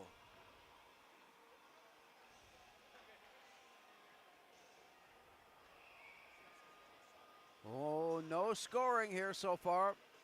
Halfway through the opening period. With play down, it goes to the point. Warroad is going through a stretch of time where they're owning the offensive zone. Spuds have had a while since they've been able to look up ice and step into a play. Poked away right at center ice and a nice poke away. Well, here's a 2-on-1 shot back down low, and the Spuds again cover the play nicely defensively to push it out to the far side. Here's the rebound up on top. Down low, backhanded shot put on. Looking for a bounce off the backside of Kai Weigel. That approach to the scoring lane by Carson Pilgrim, only to be denied by Weigel. And with 8 minutes to go, we remain without a score. Play is drawn off to the side. Spuds there to pick it up. A long pass out that did get through to center ice. It bounced off the wall. Mason Kraft steering it out in front on a centering pass. Denied there, and it's picked up by Murray Marvin. Down low, and here's a look in. Shot comes all the way through to the near side where it's played back out. And at the point, kept in by Carson Pilgrim. Warriors come on the return. There are 4 players waiting at the blue line. It's returned near side and out to center ice. Warriors will have to come back on side. And as they do, it's sent in deep into the far corner. Kai Weigel playing it there. Here's the outlet pass now coming up and out to the far side. Moorhead working their play down low. Here's Ian Ness with a windup and a shot that never had a chance. It was blocked on the way off the stick. To the far side, 7 minutes to go. Near side, here's the look in and the walk through by Peyton Sunderland. Comes back onto the near side. He turns that one around. That shot by Taven James. And it rolls into the far corner. The Spuds will try to defend on the play. A player goes down both ways. And the pass comes to the Spuds as Joe Corton pulls up short, gives the pass to Parker Gast, and it's knocked away from him. Gast recovers. He goes down hard. Back on his skates and back up on the ice. It goes rake wide as the Warriors come on the attack. All the way down. Wrap it around. Tried knocked away by the Spuds defense. 6:25 remaining. No scoring here tonight. Play along the near side. On the way in, Eric Comstock turns it around and sends a long pass up and through, all the way through to set up an icing whistle and a stop in play. Spuds are back in action again Tuesday. A quick turnaround with a trip to East Grand Forks to take on the Green Wave. And the Warriors themselves back in action again Tuesday. They will return home to take on the Bemidji Lumberjacks. They'll be keeping an eye on this one tonight for sure, as the Spuds and Warriors tangle up here at Moorhead Sports Center. Here's a long pass out, and as it clears the end line, they're waving off the icing, and play will continue back near side. Out it comes, and Brooks Cullen had his pass deflected, and they came in offside on the play. 5:52 remaining, opening period. Special guest during our first intermission tonight, Amber Ferry. Need to hear and things that we need to talk about. Play comes down, Spuds have it. Off to the far side, here's a quick wrister. Sent all the way down, left in behind the net where it's picked up. Ryan Lund steering direction out to center ice and then chasing it down. Picked up by Carson Pilgrim from behind the net. Spuds there to pull it away. Here's Mason Kraft. Pass is tapped away to the far side, all the way into the zone where Carson Pilgrim picks it up for Warroad. Comes near side. Kraft pushes him off the play, and it comes back out to center ice. Here's Shagabe, stick handling his way with a bouncer off to the far side as he was gearing that one. There's people that say that he does magical things with the puck. He knew exactly where that one was going to go and where it was going to come down and hoped for the bounce, but Kai Weigel met the challenge and kept it away. Wind up on top. There's a shot and a goal. Oh my, that was a blast. Never saw it, never heard it. Ryan Lund getting the game's opening goal. And the Warriors take an early lead. Ryan Lund with the blast from high in the slot. 12:04, and it's 1-0.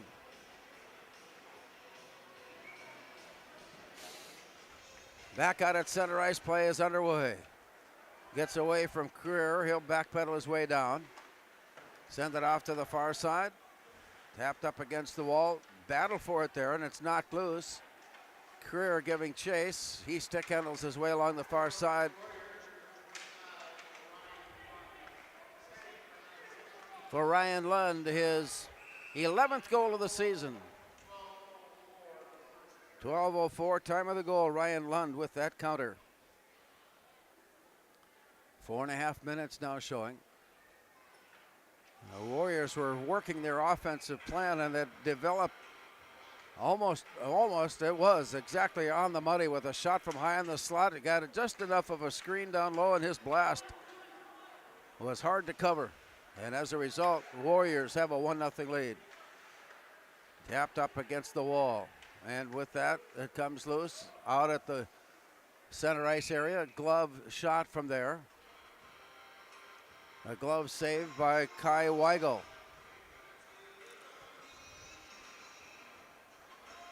1-0 Warroad. Nice crowd on hand tonight at Moorhead Sports Center as they watch these two talented hockey teams.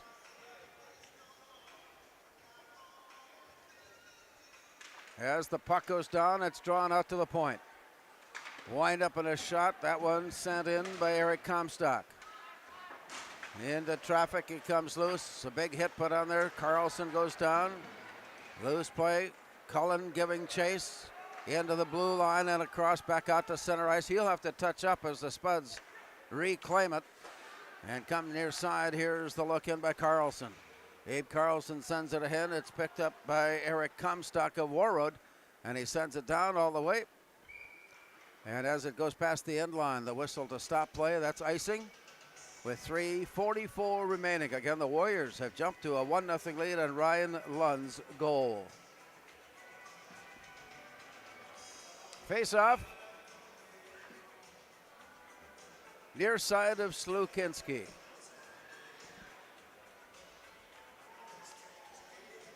Alderson circling around before settling it in. The draw comes out. Spuds had it, and the shot misfired. Easy save in traffic. And on the ensuing play, it'll come outside the Warroad zone. And on the draw, dished back by Alderson, thrown ahead by Moorhead all the way down. And from the far corner, Alderson playing it, knocked away from Hen to the point. Near side, dished down deep into the near corner, centering pass up on top. Here's the look there, and it's chased into the corner by Alderson. Hale has a stick on it. Now the Warriors come up with it and bring it out to center ice. Dished off far side. Here's a quick look in. Murray Marvin down low, it's all the way down to the near corner. As we close in on the 3-minute mark, it comes up on top. Deflected away, poked away. Kraft has it for a moment, then reaches back and sends it out to center ice. Nifty job of stick handling by Ryan Lund. He's got the game's only goal. Warriors lead at 1-0 as the Spuds work it out of their end of the ice. Back to the near side, Kraft bounces off his stick. He reaches in for it. He goes, pokes it down away, and it's recovered, and the Spuds send it up ice. A long play out, returned now by Warroad.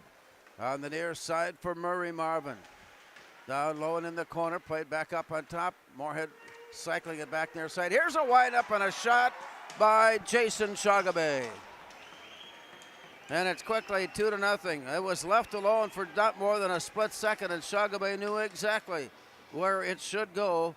And it is 2-0 with that goal coming at 14:33.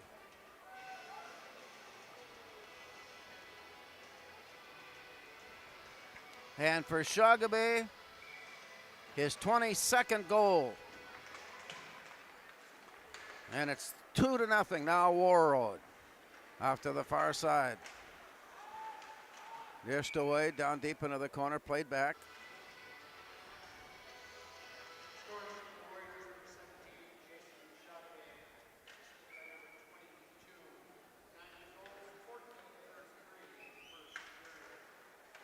Murray Marvin gets an assist on that play by Shagabe. And on the way up, it is tracked down and chased off to the side by Broden Hontvet. Out at center ice, reclaimed by Dufault. A long pass ahead.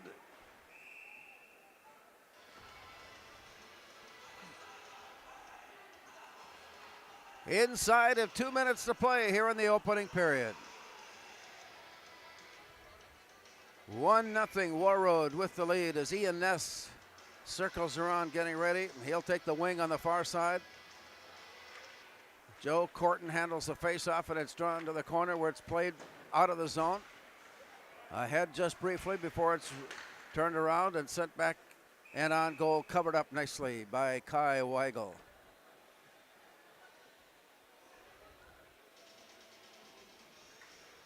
Well, the outside shooting of Warroad here tonight has given the Warriors a 2-0 advantage. Ryan Lund and then Jason Shagabe.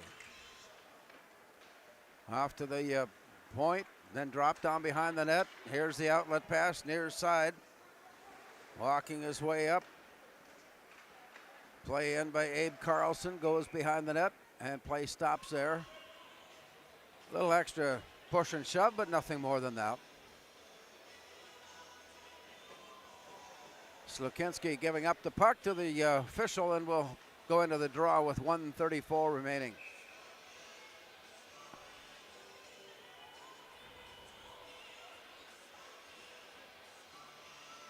With the face-off down, drawn to the corner, played around near side and out.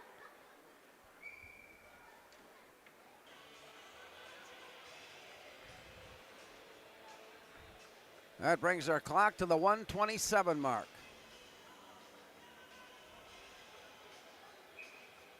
Face off to the far side. Parker gassed on the near side. Corton handling the face-off. Here's the shot into traffic. It bounces off sticks and skates and comes near side. Backhanded down deep in the corner. A battle for the play there is Corton. Manages to pull it loose. He heads out, tied up nicely. Here's a shot and a point-blank look, but it sailed up and away. Spuds pick up the rebound. Will walk their way in, and it's deflected out and sent back in. Ian Ness giving pursuit. Played down low to the far side. 1 minute to go in the period before it is swept out of the zone. Picked up there by Carson Pilgrim. And to the near side it comes to the point.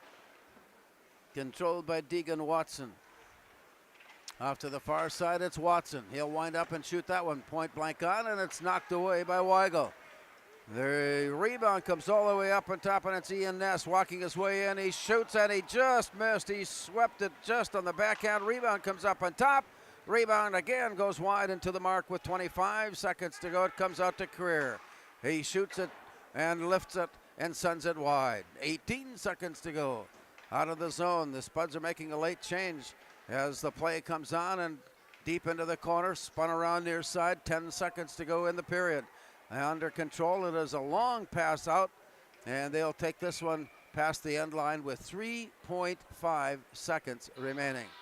Spuds putting on a little flurry here before the end of the period, hoping to get on the board. And the face-off will be to the near side of Slukinski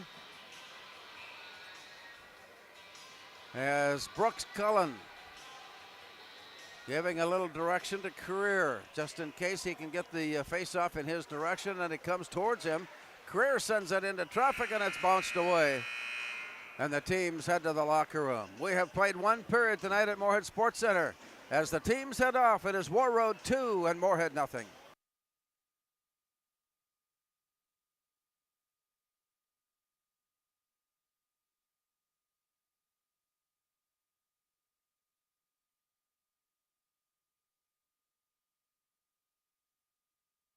Natural talent, physical gifts, training advantages.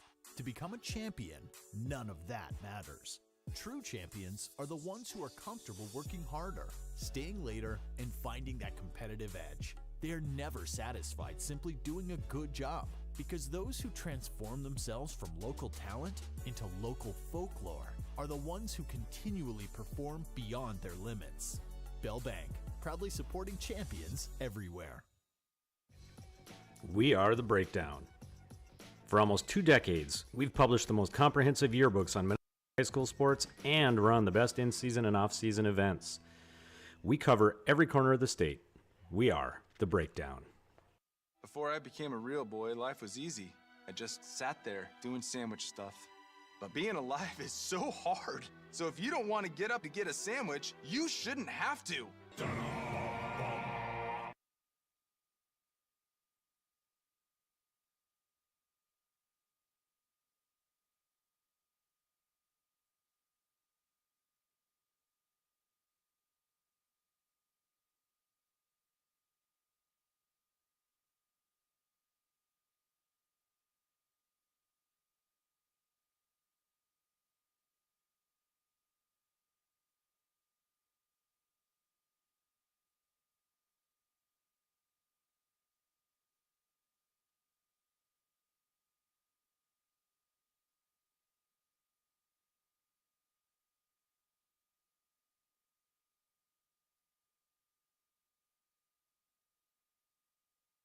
Back to Moorhead Sports Center as we are at the end of the first period of play. It is 2-0, Warroad with the lead. Earlier tonight in our girls game, we had a chance to visit with Amber Ferry regarding a very important and I think very timely topic in regards to mental health in the Fargo-Moorhead area, particularly for the group that is currently involved. But as we live through our days in this time, it is becoming more widespread, of course, so we know that, and we hear all the sounds of tragedy on occasion that just make us think there's got to be something we can do about that. And Megan McFarland is here to talk a little bit more about what we can expect to do. And first of all, what has prompted this group of young hockey ladies particularly to get involved with such an undertaking? Yeah, thanks, Larry, for having us. M3 was born mostly because of our sight of seeing that, there's so much that we have to do, right? We have so many people who need help, and hockey in Moorhead is a great place for us to start. We saw the passing of Eli Johnson and the impact that made, not only on the community, but on the hockey community and everybody that he was involved with. We saw that he was somebody who had amazing friends. He was involved. He was the captain of his hockey team. He was the captain of his baseball team, played college level sports. And I mean, he was just kind of that guy that you thought had it all. And if mental health could affect him, it was kind of like it was a question that we had to ask of who was it that we weren't seeing? And with all of that research, we found that mental health doesn't discriminate. And so whether you are Eli Johnson or you're someone who is just trying to make things work, mental health affects us all, and so we need to have those skills and build within us to be able to handle it. So that's where M3 was born. And it seems like that very thing that you've just been talking about, sometimes it is evident that something's going on. Yeah. Sometimes, more often than not, as in Eli's case, didn't know anything was going on. How do you determine, how do you figure out where there's need? Absolutely, and I think that's a great question, because I think need is everywhere. Like you said, sometimes you can see the signs, and they are evident, and they are blatantly obvious, but sometimes you can't. And so M3 is here to offer those resources to the silent people who are suffering, and maybe to the people who are shying away from letting others know that they need help. By connecting those resources, by getting the word out, by offering to our youth program, like, hey, here's what it sounds and looks like when a friend might be struggling. Even if they're not saying I need help, this might be a sign.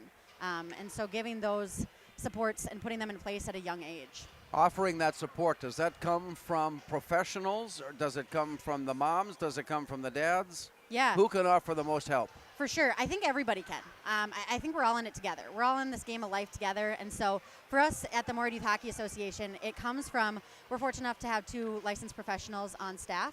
And so they've been able to help us with some of the curriculum. And then we've adopted some curriculum from places like True Sport, a national organization, and we're implementing it. And so it's people that are the moms. It's people who, like me, who I'm not a mom, but I care. And it's anyone who's willing to have the conversation with their kids. So it starts at home. It starts at the rink. It starts anywhere that you're willing to have a hard conversation and know that it's okay to not be okay. I'm thinking that more the resources, the term resources, encompasses more than just dollars and cents. Absolutely, yeah. Yeah, the resources include the coping mechanisms, the skills, the ability to emotionally regulate, knowing that. And so the skills and the resources aren't necessarily just financial. Obviously, the financial ability allows us to do what we do.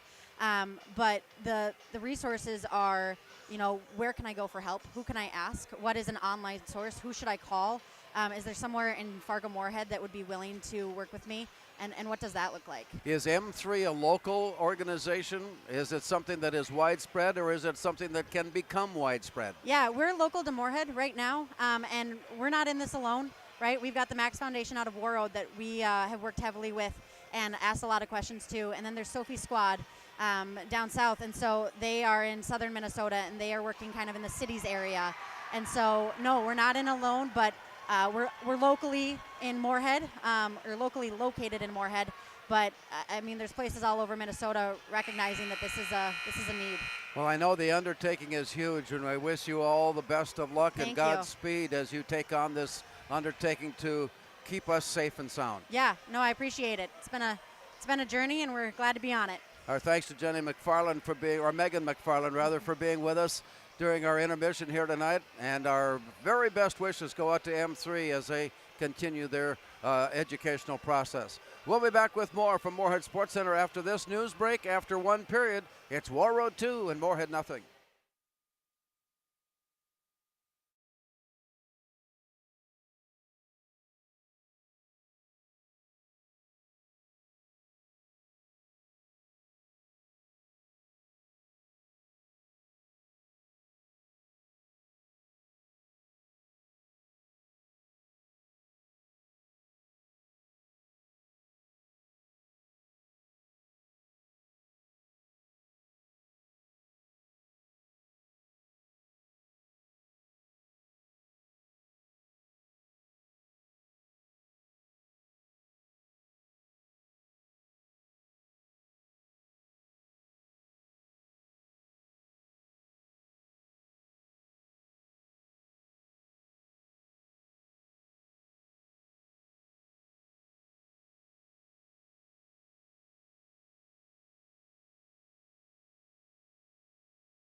Before I became a real boy, life was easy. I just sat there doing sandwich stuff. But being alive is so hard. So if you don't want to get up to get a sandwich, you shouldn't have to. We asked the team how we should celebrate the $2 million given to CASASA members last year. Dana wanted us to hire a marching band. Amanda thought that we should drop 2 million balloons. And Kevin, well, Kevin always wants to use the money gun. Steve thought, well, what if we just said it? Last year, First Community Credit Union gave $2 million in CASASA rewards.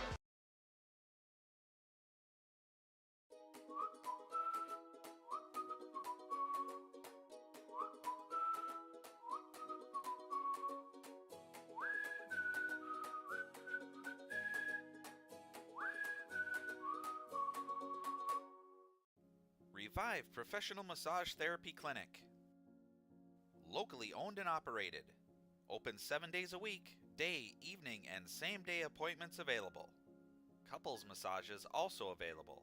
20 highly trained professional licensed massage therapists on staff. Now with 2 locations, South Fargo and Detroit Lakes. Offering online booking and online gift certificates. www.reviveprofessionalmassage.com.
Pam is a small business owner. She is swamped.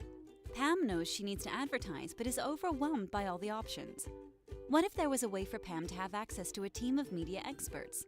What if this was at no extra cost and didn't require a contract? Meet Avenue Right. Save time, money, and get peace of mind that your advertising dollars are well spent.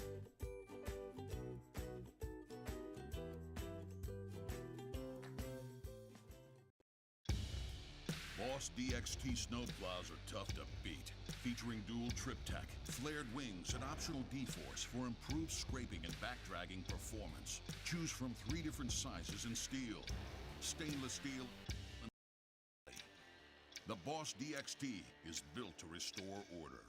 Your home for Boss Snowplows is Bert's Truck Equipment on Highway 75 North in Moorhead. We asked the team how we should celebrate the $2 million given to CASASA members last year. Ben wanted to spread the news with the help of an airplane. Jen thought we should celebrate by giving everyone a cake. And Eric wanted to make it into a movie. $2 million. Steve thought, well, what if we just said it? Last year, First Community Credit Union gave $2 million in CASASA rewards.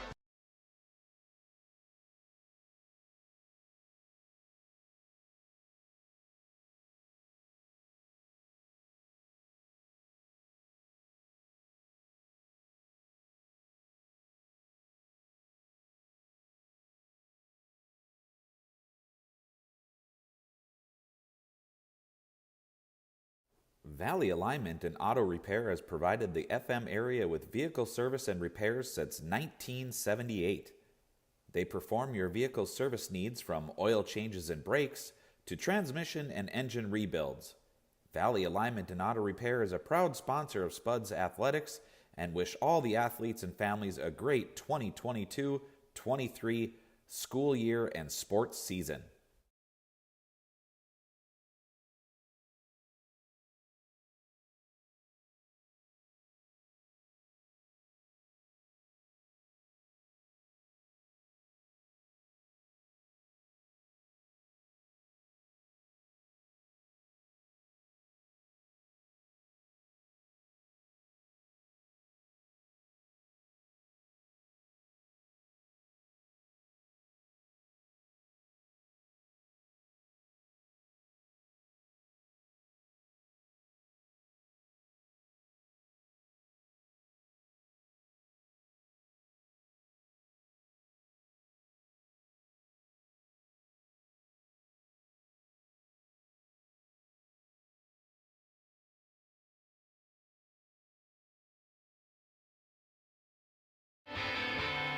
Ryan Lund with one, Jamie Shogabay with another, Jason Shogabay with another, and Warroad is leading Moorhead by a score of 2-0.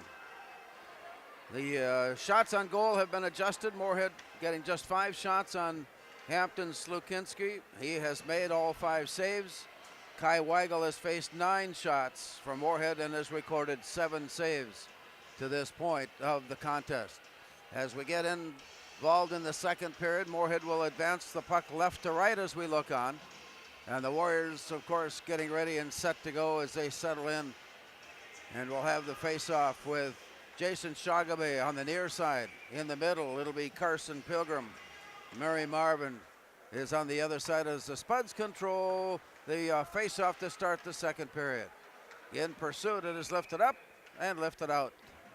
New puck required as play comes in from the Moorhead bench area.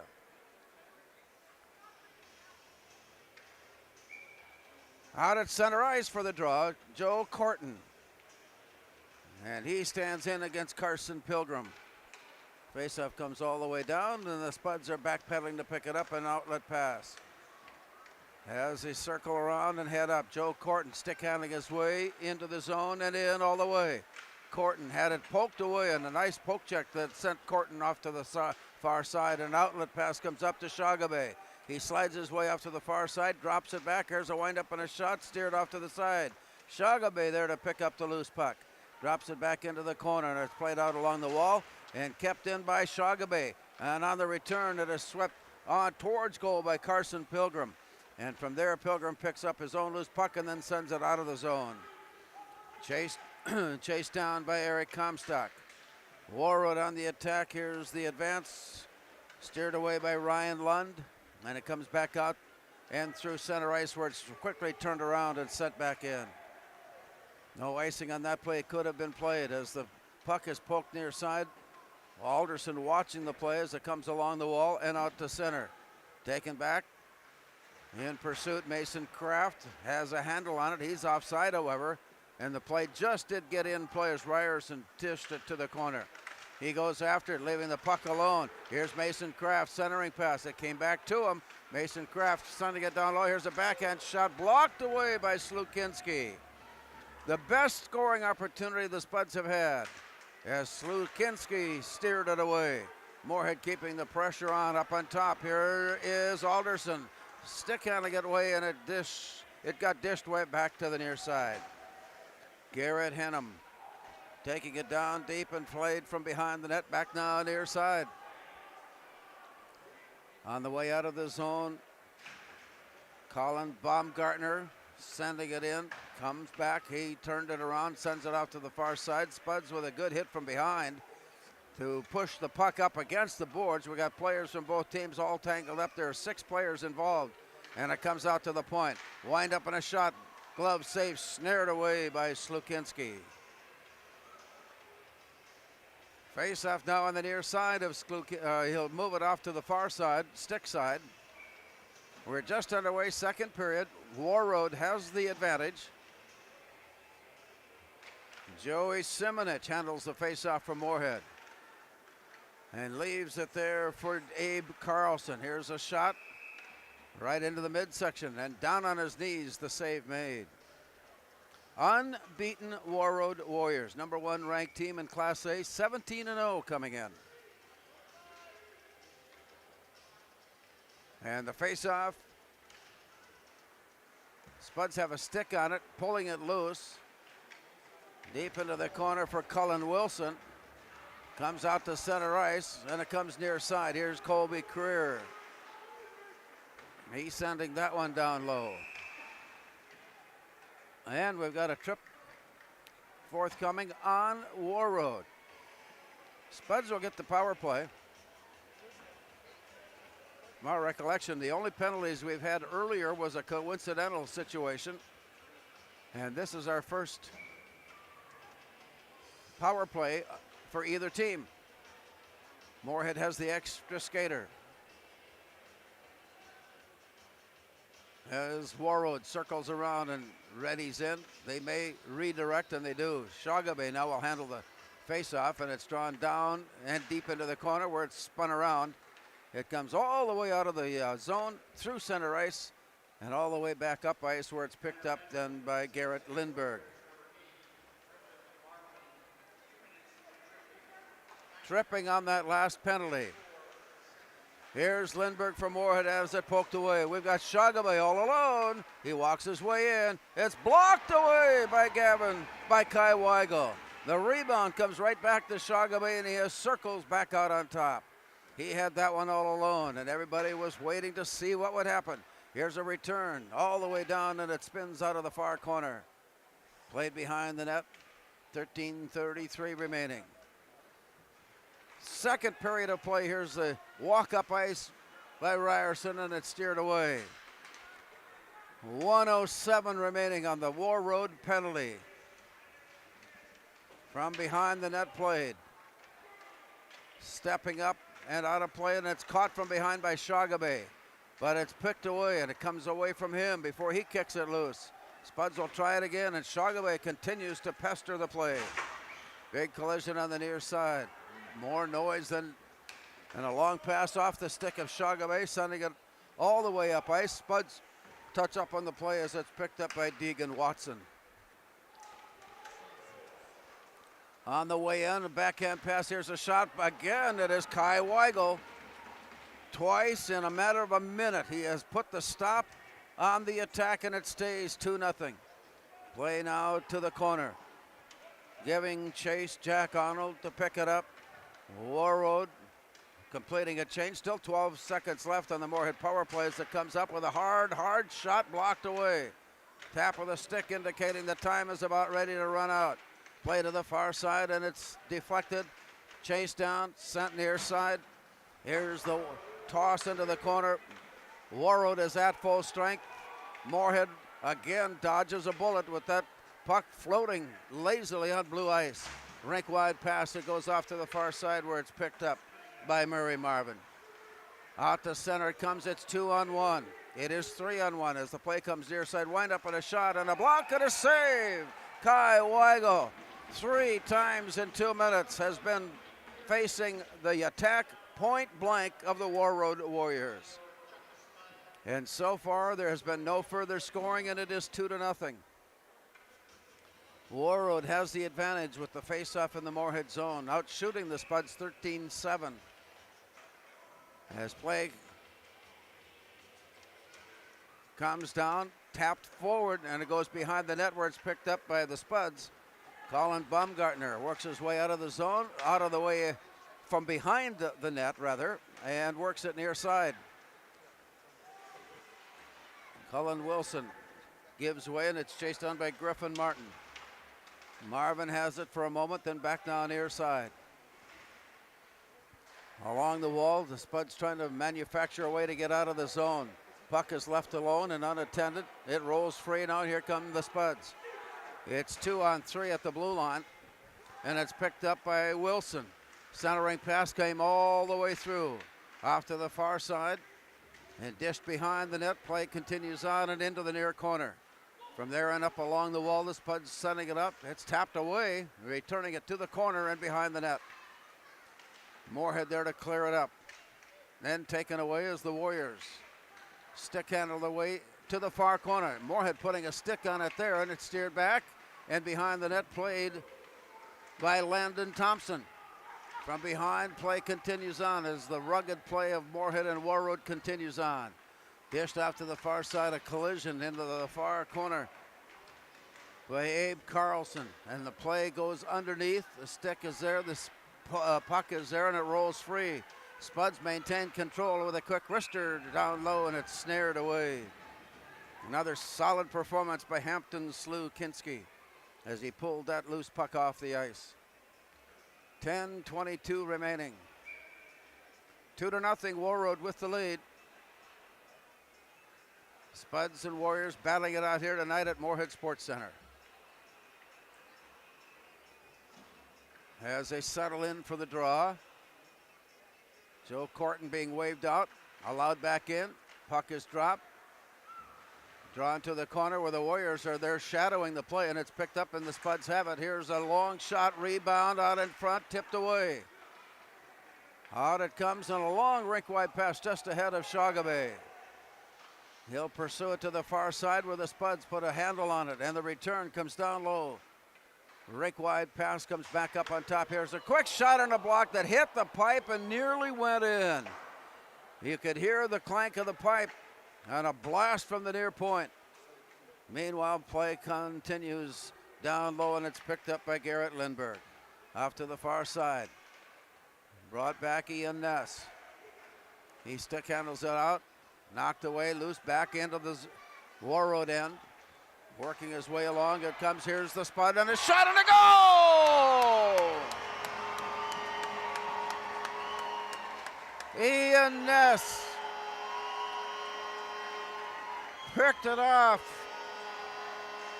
put a step in play, and he rifled one in, and the Spuds are on the board. Ian Ness with the goal. And with that goal coming at 7:31, it's a 2-1 hockey game. Fourth goal of the season for Ian Ness. And it goes as unassisted for Ian Ness. And the play goes off to Mason Kraft, and the Spuds have another opportunity. The shot is snared away. That one was headed for the upright, but it was gloved and hauled in safely to keep it at 2-1. Moorhead had started to generate some change in possession and change of position, but only that takeaway by Ian Ness saw the Spuds come up with jubilation, and they pull within one at 2-1. Meanwhile, a long pass near side is deflected down all the way down. In pursuit of the play, the Spuds changing it up and send it off far side. Weigel back in play. The Spuds set it up a 2-on-1. Here's a windup and a delivery near side that got sticked out of play, and down it comes out at center ice. The return picked up at the blue line. Moorhead tapping it, but offside. 8:40 now showing. 2-1 our hockey game. Ryan Lund and Jason Shagabe for Warroad in the first. Ian Ness for Moorhead in the second. Back in the Moorhead end.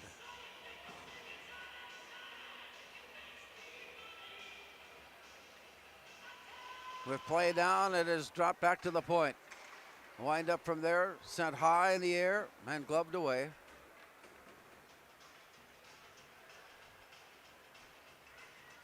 That brings our clock to the 8:35 mark, and shots on goal, for whatever pleasure that gives you to know that amount, it is closing the gap just a bit. Warroad now with 13 shots on goal, and Moorhead with 10 shots in the other direction.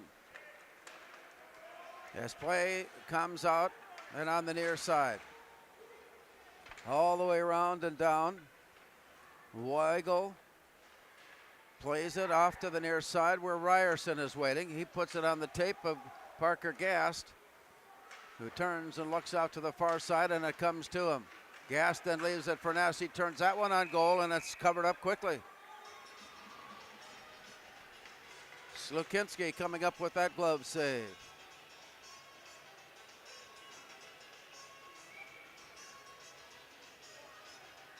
Everything about tonight's game has been a positive. There have been just 2 penalties of assessment, and there's been some quickly played skates and possessions. There have been some hard hitting, clean hard hitting, and we'll see how long that endures, as we're just about at the halfway mark, or just past the halfway mark. 8:08 yet to play, with the faceoff coming up off to the far side of Slukinski. Joe Corton stands in for Moorhead. And on the faceoff, drawn down, taken behind the net, played back. And on the near side, Spuds put some pressure on the play, forced a soft pass out, and it's kept in by Courier up on top, and it's bounced up into the air, swatted back down. They will not call a hand pass as play continues down. Off to the far side, a wraparound try shot, just missed the open side of the net. Spuds putting on some extra offensive pressure as the play comes out of the zone and picked up by the Spuds. Near side it comes for Courier. He sends it ahead, and it's dished off to the near wall. Before being picked up, Carson Pilgrim turns it around for Warroad and sends it off. And from there, the walk up by Ryan Lund. He takes it down low, and Kai Weigel again comes up with the stop and the save. That puts our clock down at the 7:24 mark.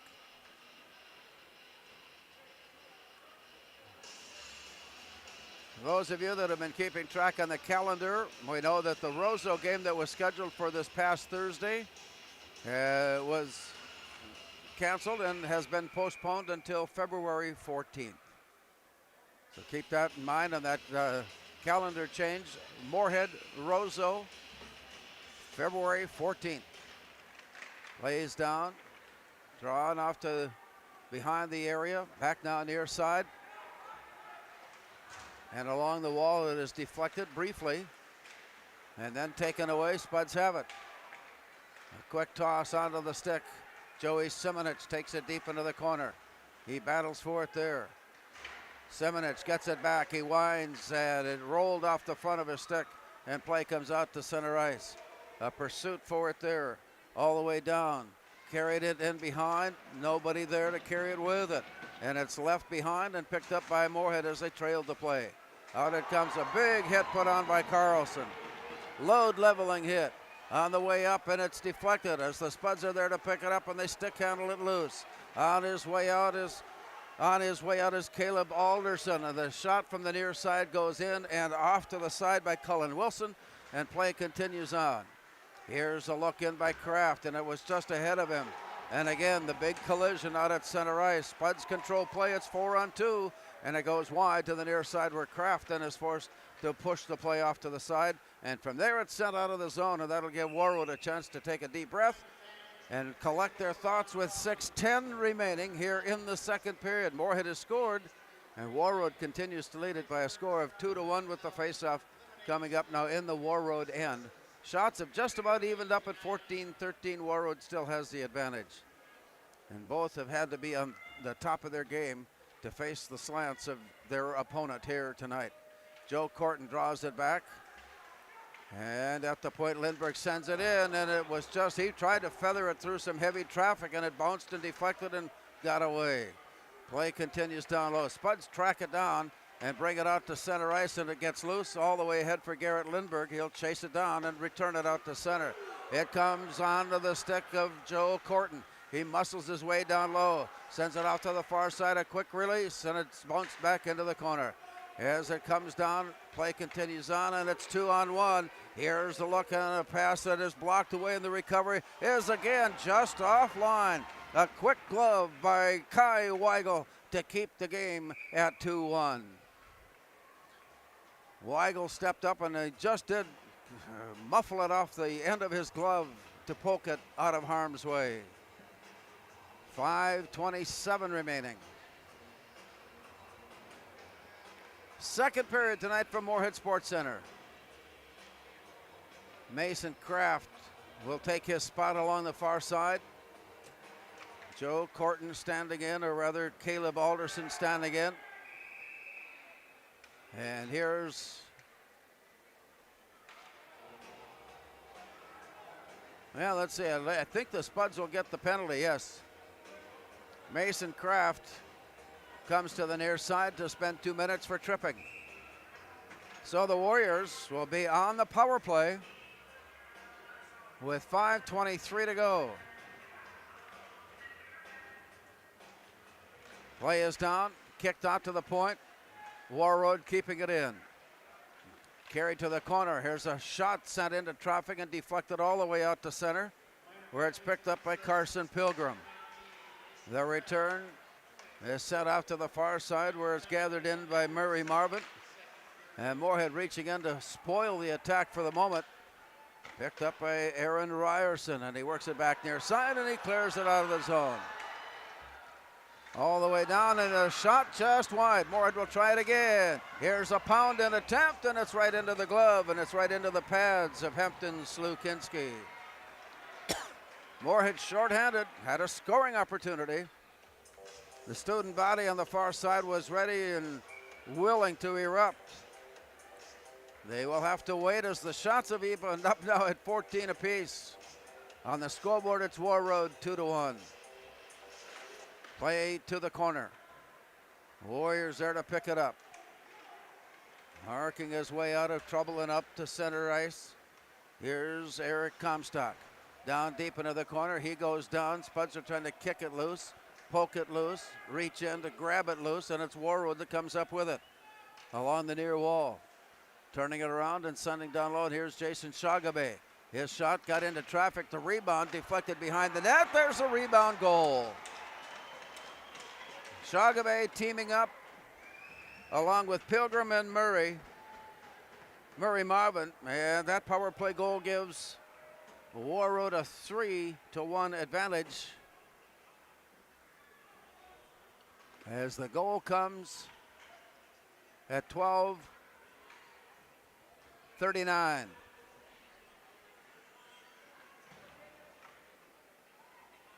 We'll get the scoring announcement in a moment, but it is now a 3-1 hockey game. And that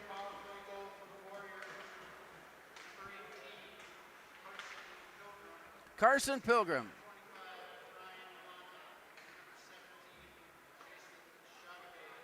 Carson Pilgrim getting the goal. His 34th of the season. There's a puck that rolls in. Slukinski has jumped out on top. The Spuds are rushing in to put an extra effort on the shot attempt. Quickly drawing the attention of some of the Warroad skaters and the officials to make sure nothing more happens. 3:48. Second period of play. Face off on the near side.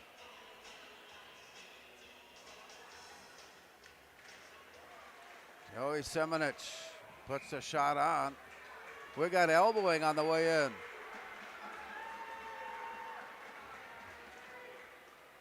And I think that we're going to have, yes, things will be even up. Things will go to the Spuds here with that penalty against Warroad, and it's 5-on-4 power play opportunity for Moorhead.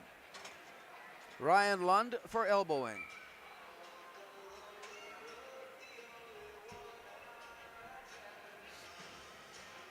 Brooks Cullen will handle the faceoff. As they circle around and drop the puck, it is cleared to the corner. A quick shot out, Lindbergh there to keep it in as he played it off the wall, but the return gets lifted high and away. Rolls all the way down. From behind the net, the Spuds are on the attack. They come to the blue line at 4 strength. Near side, Ryerson. Down deep into the near corner, spins it out to the far side where Corton is there. He gives it back to Ryerson. And from there out to the far point, and it comes on top. There's a quick release. Blocked away. Spuds put a stick on it, but can't keep it in the zone. Mason Kraft tracking it down, brings it back now to Ryerson. He'll walk his way in. Ryerson lining it up, sending a shot behind the net. Rolls off to the far side, the rebound deep into the corner. They'll scramble for it there. And with that, Will Hardwick plays it back up and sends it all the way down. Clock is underway. 2:48 in the period. 1 minute on the penalty. Spuds on the advantage. Warroad leading it 3-1. So the set play off to the far side and lifted up and lifted in, taken back. A long play out of the zone by Warroad. It'll come all the way down. In pursuit, Carson Pilgrim chased it down and it comes back to him. Here's a centering pass, but the Spuds come out with it. And out to center ice, set off to the far side. Here's the play in by Ryerson.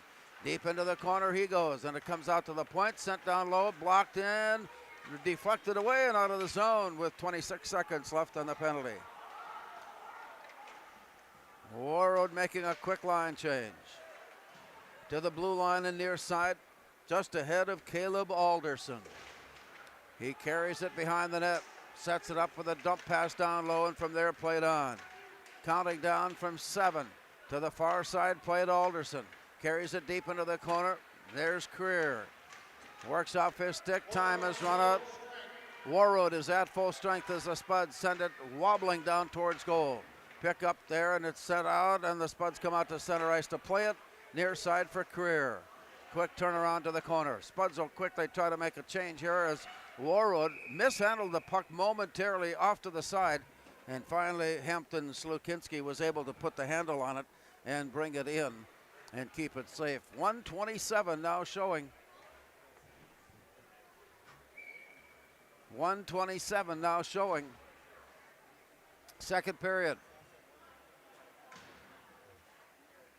Joey Simonich draws it to the outer edge, and it's pulled away by the Warriors. Garrett Henham had it, and as he enters the zone, has it pulled away. Spuds come to the blue line at 3-on-2 before it's knocked away. Spuds tracking it down, picking it up and sending it in onside. 1:08 to go. Clock running here, second period, 3-1 Warroad. A long play out of the zone got deflected away. 1 minute to go in the period. Both teams are at full strength. Off to the far side, Moorhead moving their way to the blue line and in. Joey Simonich backhandling it up on top. Has it blocked away by the defense. Down low and in the near corner. They scramble for it there before it's handled by Ryan Lund of Warroad. And the outlet pass, Moorhead there to pull it loose. And a backhand pass, nobody there. Swept away and it's recovered. The return pass to Lindberg out at center ice. He has it alone. Lindberg winds up with a shot and a block and a rebound off to the near side. Long play out of the zone. This one will come all the way down and stop play with icing at 17.6 seconds. 3-1, Warroad has the advantage as they try to keep their unbeaten streak in place on the season, coming into tonight at 17-0. Moorhead hoping to stay above the 500 mark on the year as they come into tonight's play at 9-8. Play is drawn back. Here's a windup and a quick release, but it's sent off to the far side. Warroad there to pick it up. The outlet pass, the Spuds have it. Walking his way in. Down low, and the shot is wide, bouncing all the way near side. Will the Spuds have another chance? It hit traffic, and it's bounced away. And that one was winged into the Moorhead bench. And it looks like Tony Kunka, the assistant coach, tried to catch it and took it off the elbow. We'll hear about that. 1.5 seconds remaining.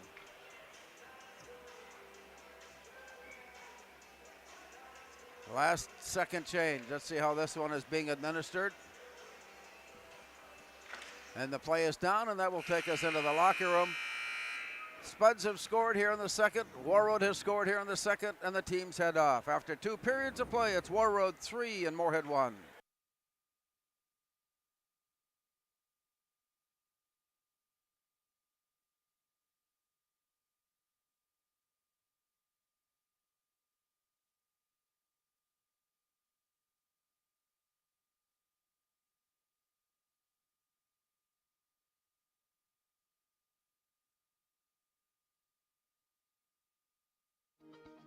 To show up to work every day, it's not a job. It's not just a paycheck. It ultimately is a way of life. And to add that extra smile in someone's day is what gets me to work every day. And in return, to just receive those smiles and those thank yous or those squeezes of your hand is so meaningful. And it really brings me back every day.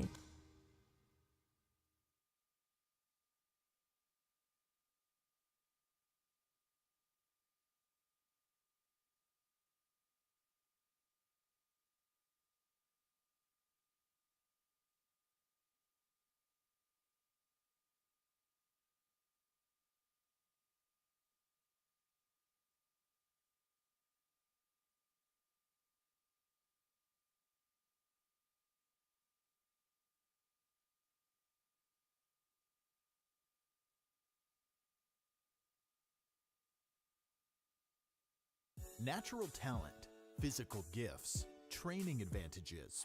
To become a champion, none of that matters. True champions are the ones who are comfortable working harder, staying later, and finding that competitive edge. They are never satisfied simply doing a good job, because those who transform themselves from local talent into local folklore are the ones who continually perform beyond their limits. Bell Bank, proudly supporting champions everywhere. We are The Breakdown. For almost 2 decades, we've published the most comprehensive yearbooks on Minnesota high school sports and run the best in-season and off-season events. We cover every corner of the state. We are The Breakdown. Before I became a real boy, life was easy. I just sat there doing sandwich stuff. But being alive is so hard. So if you don't want to get up to get a sandwich, you shouldn't have to. We asked the team how we should celebrate the $2 million given to CASASA members last year. Dana wanted us to hire a marching band. Amanda thought that we should drop 2 million balloons. And Kevin, well, Kevin always wants to use the money gun.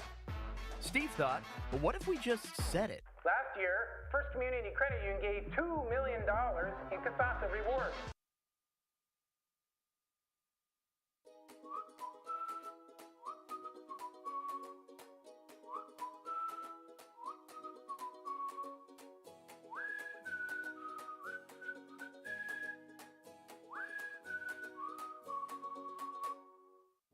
Revive Professional Massage Therapy Clinic. Locally owned and operated. Open 7 days a week, day, evening, and same-day appointments available. Couples massages also available. 20 highly trained professional licensed massage therapists on staff. Now with 2 locations, South Fargo and Detroit Lakes. Offering online booking and online gift certificates. www.reviveprofessionalmassage.com.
is a small business owner. She is swamped.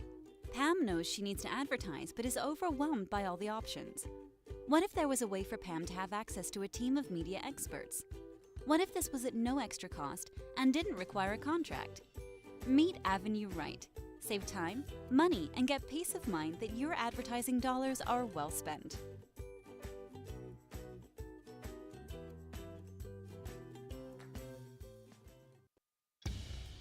Boss DXT snowplows are tough to beat. Featuring dual trip tech, flared wings, and optional D-force for improved scraping and backdragging performance. Choose from 3 different sizes in steel, stainless steel, and poly. The Boss DXT is built to restore order. Your home for Boss snowplows is Bert's Truck Equipment on Highway 75 North in Moorhead. We asked the team how we should celebrate the $2 million given to Casasa members last year. Ben wanted to spread the news with the help of an airplane. Jen thought we should celebrate by giving everyone a cake. And Eric wanted to make it into a movie. $2 million. Steve thought, well, what if we just said it?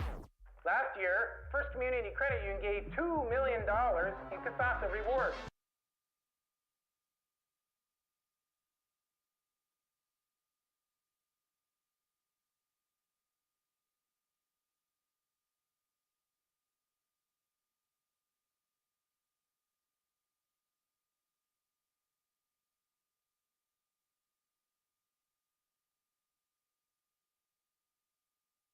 Valley Alignment and Auto Repair has provided the FM area with vehicle service and repairs since 1978.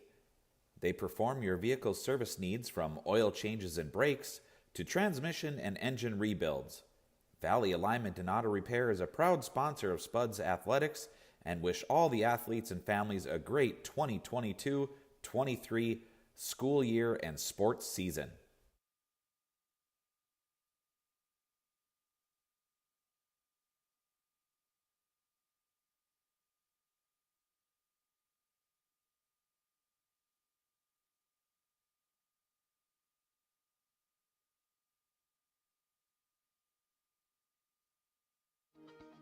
To show up to work every day, it's not a job. It's not just a paycheck. It ultimately is a way of life. And to add that extra smile in someone's day is what gets me to work every day. And in return, to just receive those smiles and those thank yous or those squeezes of your hand is so meaningful. And it really brings me back every day.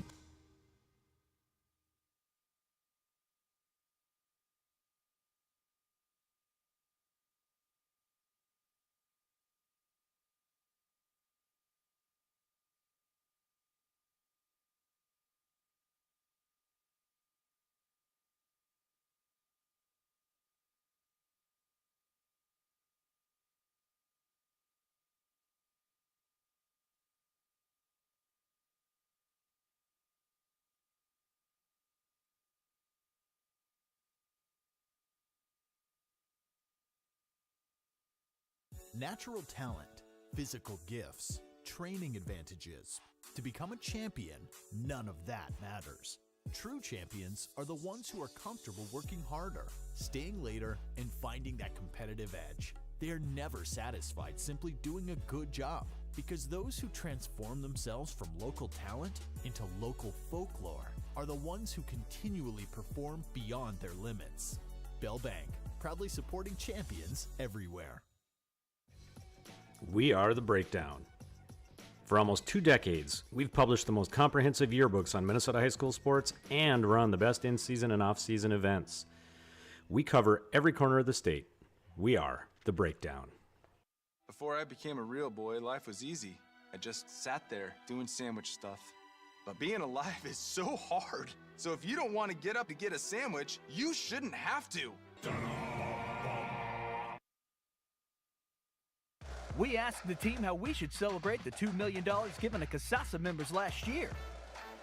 Dana wanted us to hire a marching band. Amanda thought that we should drop 2 million balloons. And Kevin, well, Kevin always wants to use the money gun. Steve thought, well, what if we just said it? Last Last year, First Community Credit Union gave $2 million in CASASA rewards.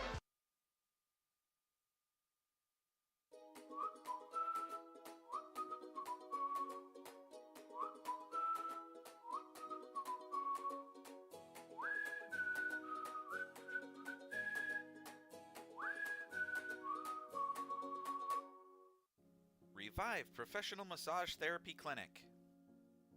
Locally owned and operated. Open 7 days a week, day, evening, and same-day appointments available. Couples massages also available. 20 highly trained professional licensed massage therapists on staff. Now with 2 locations, South Fargo and Detroit Lakes. Offering online booking and online gift certificates. www.reviveprofessionalmassage.com.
Pam is a small business owner. She is swamped.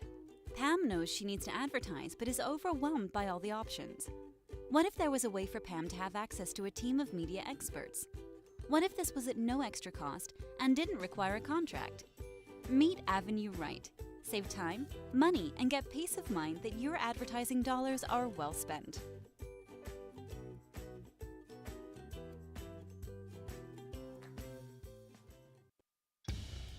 Boss DXT snowplows are tough to beat. Featuring dual trip tech, flared wings, and optional D-force for improved scraping and backdragging performance. Choose from 3 different sizes in steel, stainless steel, and poly. The Boss DXT is built to restore order. Your home for Boss snowplows is Bert's Truck Equipment on Highway 75 North in Moorhead. We asked the team how we should celebrate the $2 million given to CASASA members last year. Ben wanted to spread the news with the help of an airplane. Jen thought we should celebrate by giving everyone a cake. And Eric wanted to make it into a movie. $2 million. Steve thought, well, what if we just said it? Last year, First Community Credit Union gave $2 million in CASASA rewards.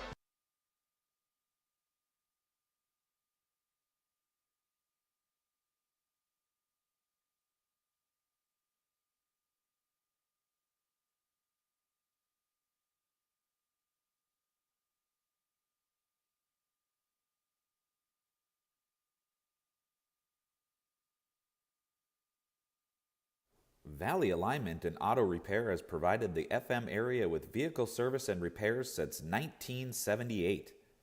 They perform your vehicle service needs from oil changes and brakes to transmission and engine rebuilds.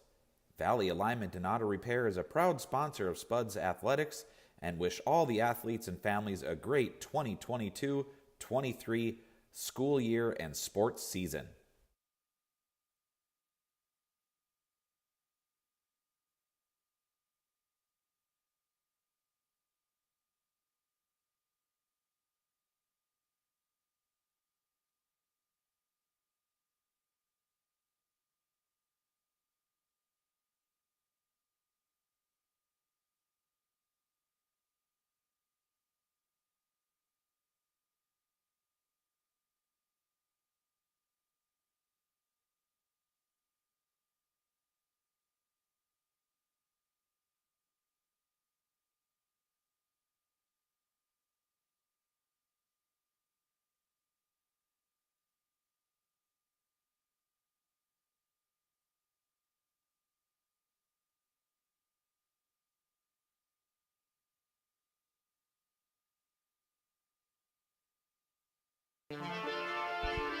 Teams are on the ice as they complete their warm-ups.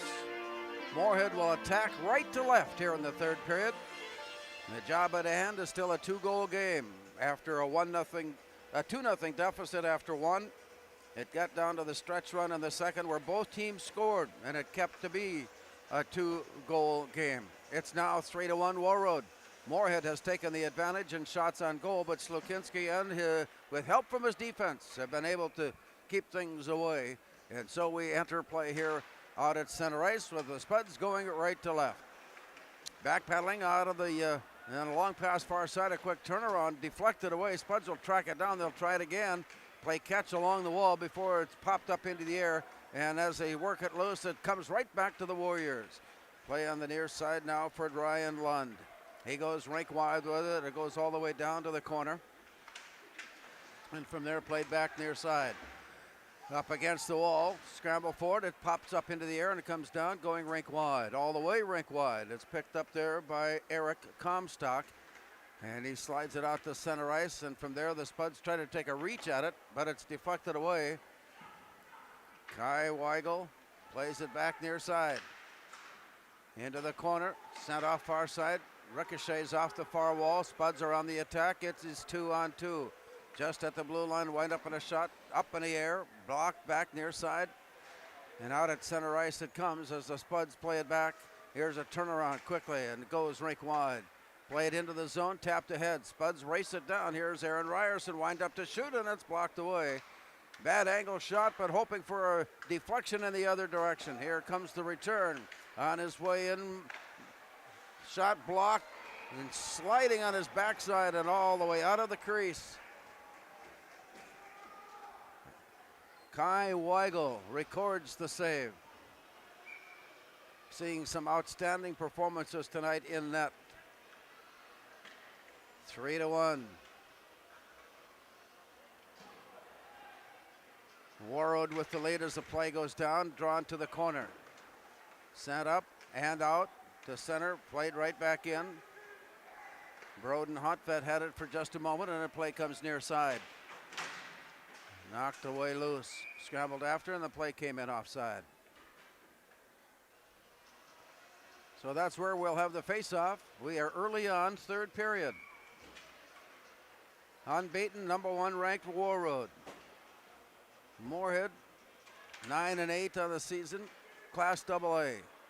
Play to the far side, it's dropped back, and the Spuds will regroup from there. And a quick pursuit brings it near side.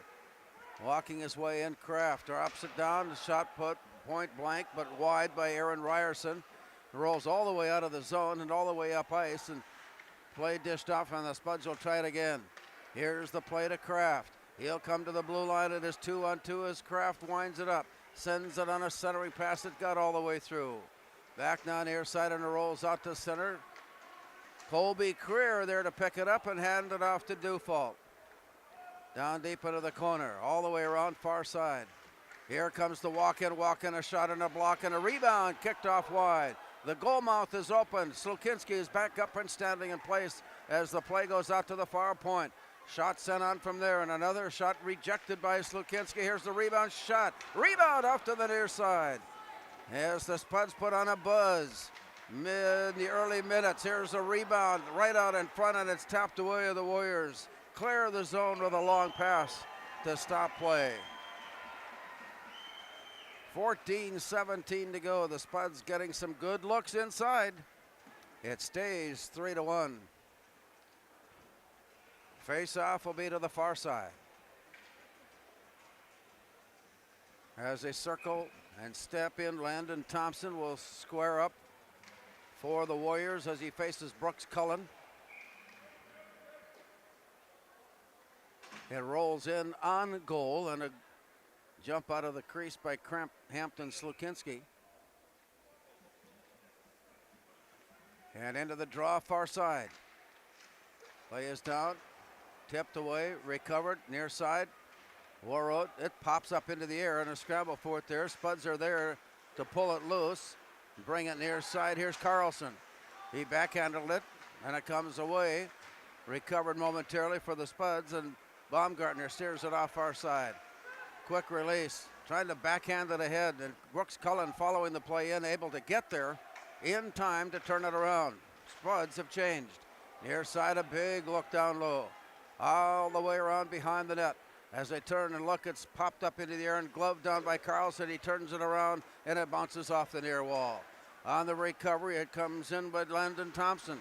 Down deep into the corner, now on top it goes, and a quick look in there stops play as Deegan Watson rifled that one into the glove. 13:26 to go. 3-1, Warroad with the lead. Play here in the third period. Face off just to the glove side of Moorhead's Kai Weigel. Plays onto the near side and out. Turn around there. Sent back in. Rolls around all the way far side. Backhanded out. It got dejected. Rejected and pulled near side. Might have been dejected as well. Here's the walk in by Creer. Winds up with a shot. Blocked away by Slukinski. And it comes rolling out to center. Here's a pound back into the zone. Spuds touch up on the play and it's quickly returned. But that is an icing pass and brings our clock inside of 13 minutes. And the score remains 3-1. Warroad with the lead. Moorhead has gained the advantage with shots on goal at 22-18. A flurry at the end of the second and a wild flurry at the start of the third for the Spuds. And the play comes loose. Bounced up and off the glass all the way down. And as it clears the end line, it stops play.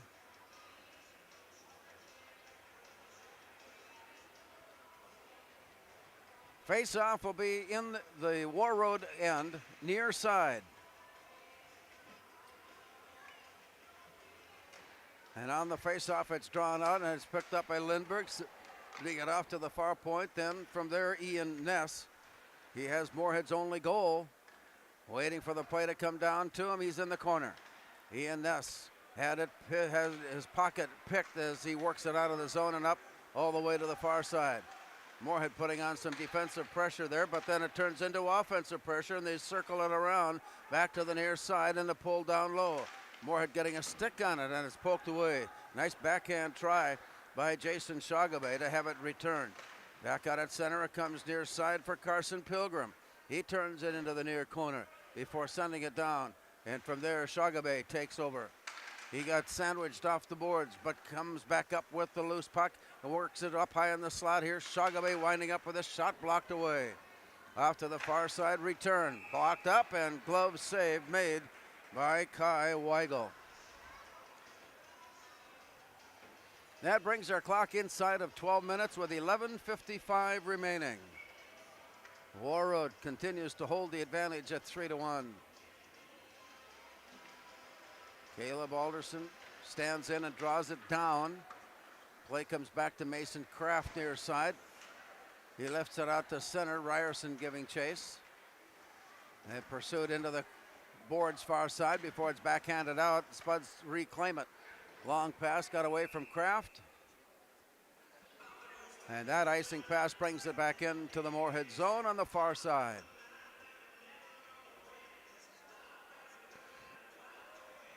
.11:35 still to play.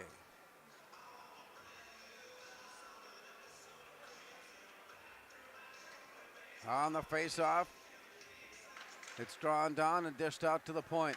From there, wind up and a shot. Comes back near side. Kraft has it. Mason Kraft sending it rink wide. Drop back at the point, and from there, the Spuds are forced to touch up on the play and come back into it. With the attack, it comes right back out to center ice. I'll try it again. Near side look, it has skipped away from Kraft and down low. Played to the corner. 11:14 remaining. Here's the look into the corner. Far side and up against the wall. Battle for it, comes out to the point. Here's a wind up and the walk in and the shot is blocked away. Rebound steered out to center ice. Jack Arnold back in pursuit. Brings it back near side with a long pass to Mason Kraft. He works his way in. Mason Kraft stick handling his way down low. Into the corner it goes. And with that, a stop in play. Brings our clock to the 10:50 mark.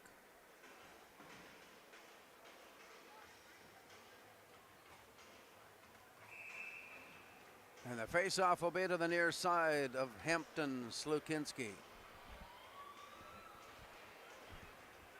Out to the point, Dufault sends it on. Watching it all the way, steered away by Slukinski. To the far side. Rebound out, pushed all the way down. Weigel steers it right back out and plays it off the far wall, but it was just a bit hard and it got away from the intent of hooking up with Cullen Wilson. The return comes near side. Down deep into the corner, turned around and sent back up. Here's the return down low, shot blocked away. A good look in by Landon Thompson, only to see the stop made by Kai Weigel. Down low, Moorhead trying to work their way out of the zone. Along the wall and out, it comes to center ice. Here come the Warriors, near side look. Walking his way in, Deegan Watson carries it behind the net, turns around and looks. In pursuit, it's taken back by the Warriors. And from there, stick handling his job to keep it safely in. It's deflected away, chased down, it bounces out to center ice. Good defensive work by the Spuds to keep the attack away. The recovery, however, here's a wind-up with a shot and a goal. Carson Pilgrim.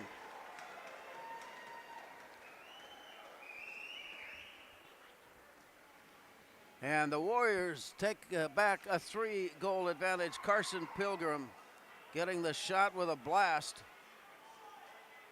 There's been nothing cheap about the goal scored by Warroad tonight. They have been heavy laden.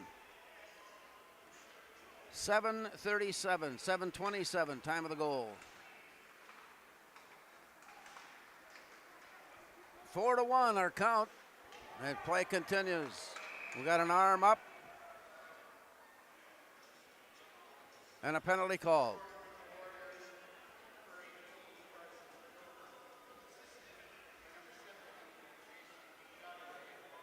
Shagabay will get an assist. He is counted in. Jason Shagabay had a goal, and he's got 2 assists tonight.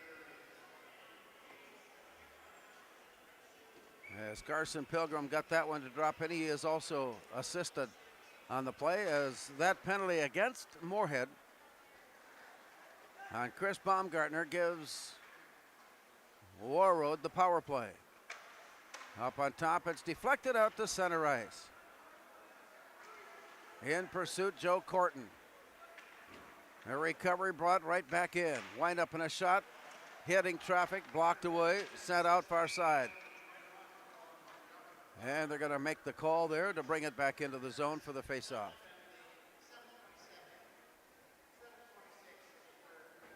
Carson Pilgrim's goal makes it a 3-goal contest.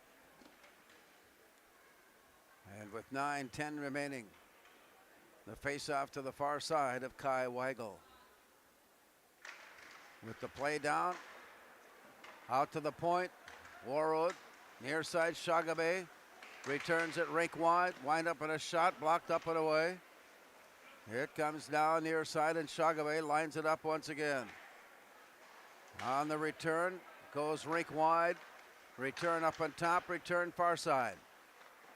A quick backhand pass down low and they step it in. Here's a look from the near side and Shagabay has it on his stick and he wants to pull the trigger. Sends it behind the net off to the far side, wind up from there, back up on top. Here's the look in by Eric Comstock, and it comes all the way near side for Shagabay to pick it off the wall. He'll walk his way in towards goal, circle it around, takes a look at the defense and sets up his play way up on top. Off to the far side he returns, and the play comes deflected away. Spud stick handle it and play it off the wall. We got a possible breakaway here for Aaron Ryerson. He carries it down. He followed up with the rebound, put another shot out on top, and it's deflected back into play. Here come the Warriors.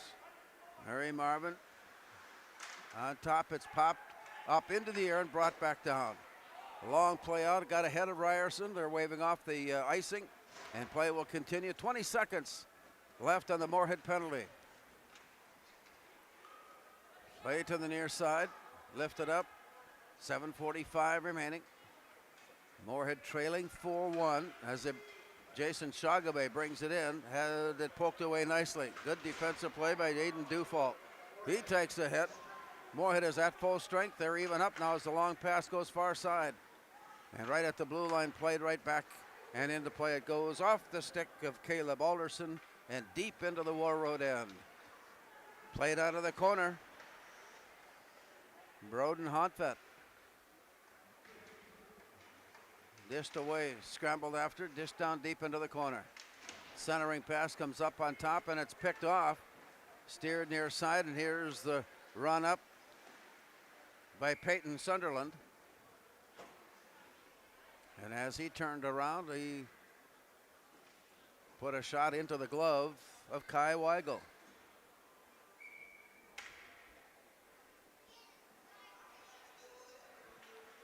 Face off near side of Weigel.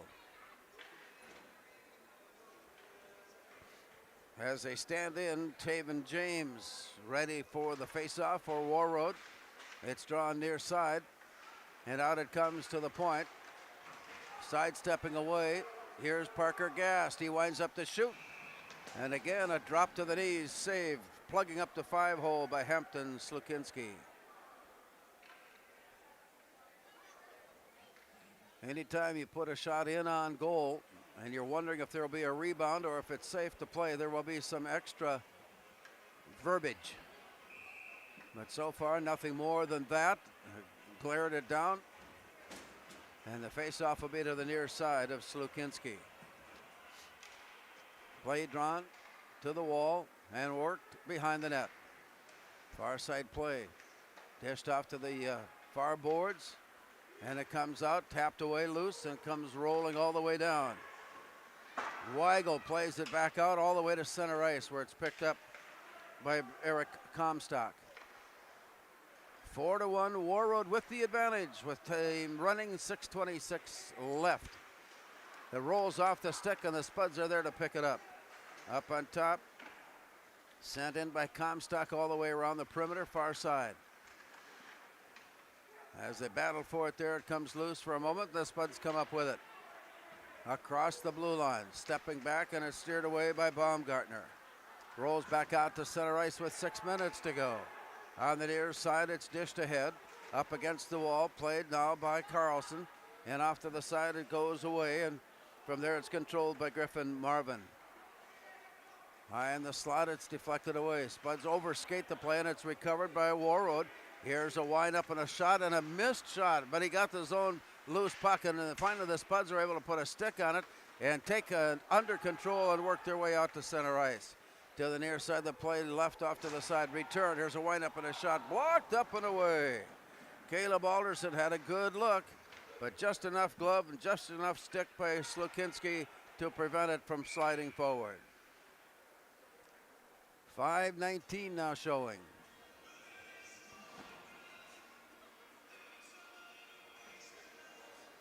(4-1) Warroad. Face off to the far side. Adjustments being made as they cycle around and settle in. The play comes to Moorhead walking their way in, and another save. Slukinski comes up with a drop again to the knees, and plugging the 5-hole up solid will not allow the puck to pass by. And it stays 4-1. Play is dropped back. Rolls in on goal, but it's steered away. Spuds track it down. Ian Ness gives it off. There's the poke in. Did he get the goal? Where's the count? And there will be no goal for now, as Ian Ness, I think, over on the far side is saying that it went in. The officials are taking a look and discussing. But it will go into the face-off circle far side of Hampton Slukinski. Face-off comes all the way to the near boards. 5:03 to go.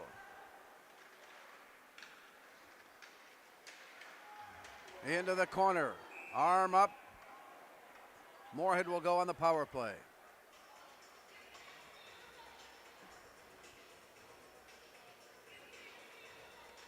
Moorhead's power play this season, 10 of 53 for 19%.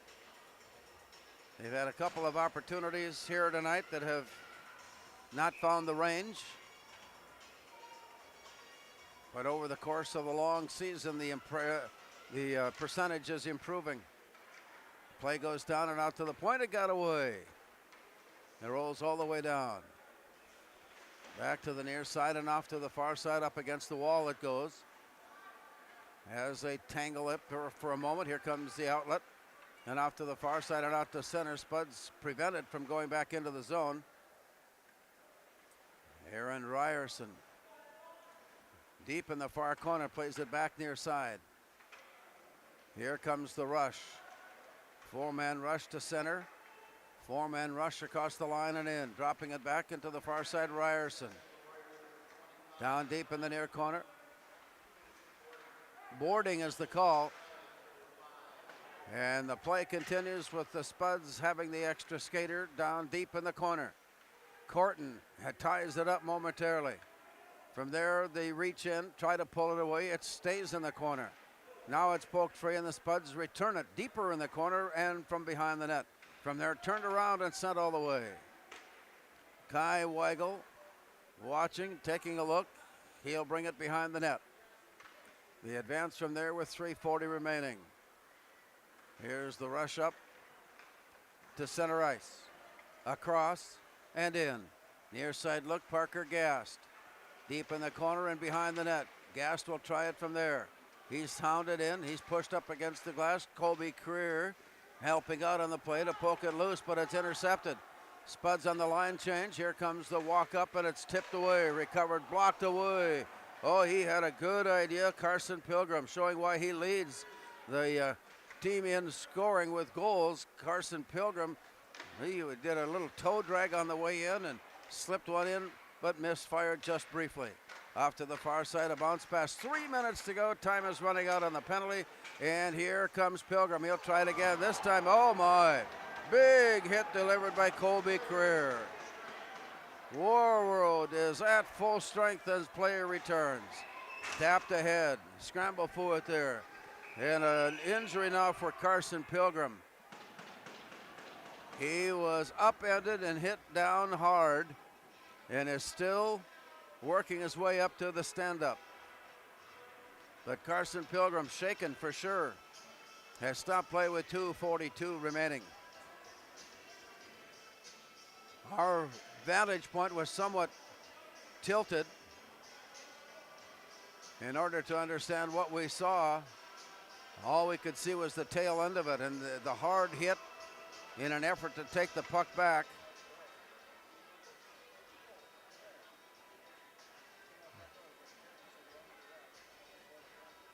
Well, someone else has entered the play. I'm not sure if it's, well, we won't speculate.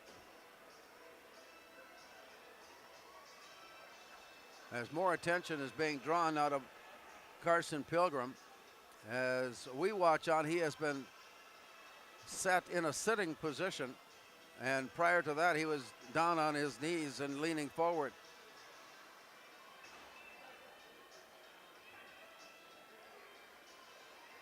And we'll stay with it for just a moment as we watch on. Meanwhile, both teams have gone to side ice. Moorhead's players gathered around and looking on. The Warroad players, of course, are concerned. One of their top players, Carson Pilgrim, and he's just a junior, and leads the team, as I see it, in goals scored. He has 35 now on the year after connecting with one a little bit earlier.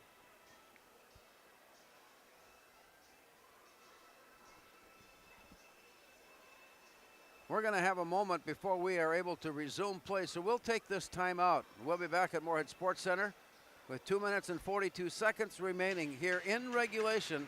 It's Warroad 4 and Moorhead 1.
Well, as we left you, Carson Pilgrim was making his way to a standing position, but really wasn't walking or skating. He was being helped off to the side ice.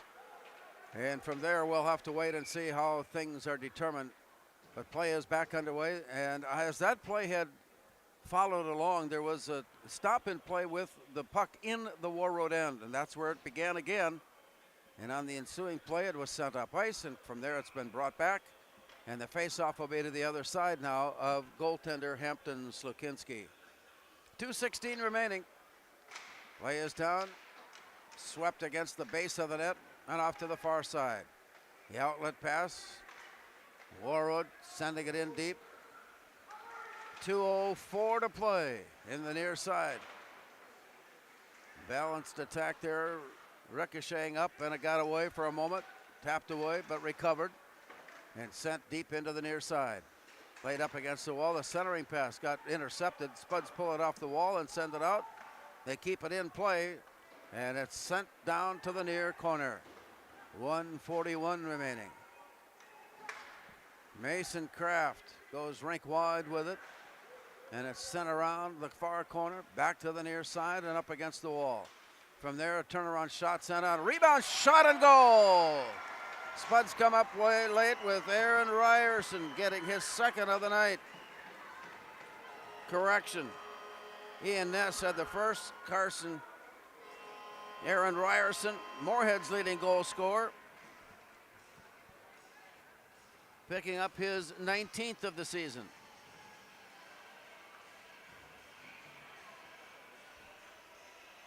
And it becomes a 4-2 hockey game. So Aaron Ryerson with that counter. And that brings us to 1:26 to play. And now there's a timeout taken, and we'll return. Warroad timeout. 1:26 remaining. It's Warroad 4 and Moorhead 2.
Well, the urgency in Moorhead's step has increased now as they have taken one step closer towards forcing a little bit of extra hockey here tonight. It's now 4-2 with 1:13 to go.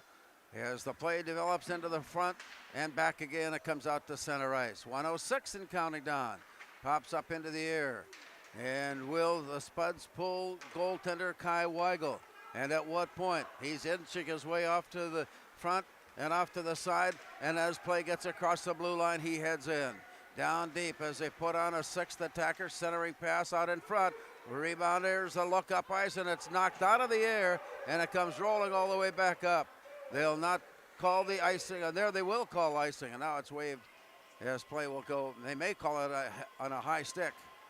And if that's the case, the faceoff will be in the Moorhead end. 39 seconds remaining. 4-2 Warroad.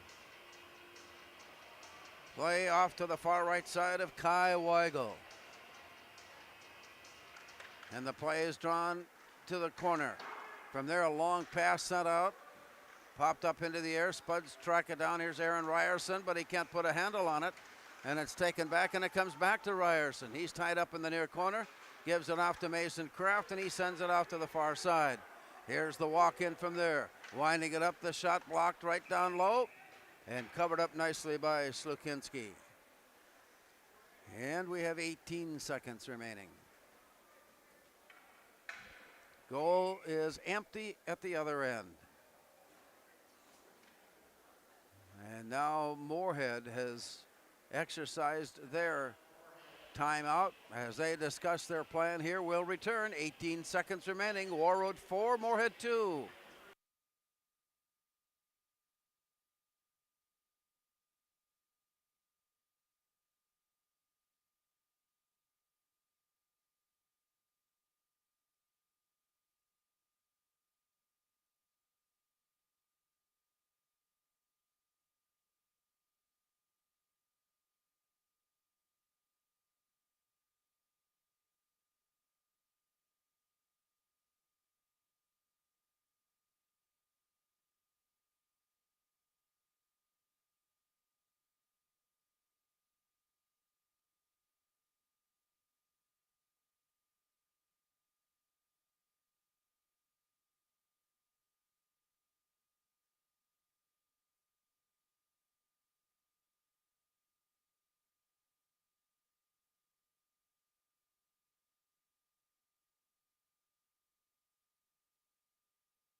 With the extra skater, now it's cleared out of the zone and it comes all the way up ice.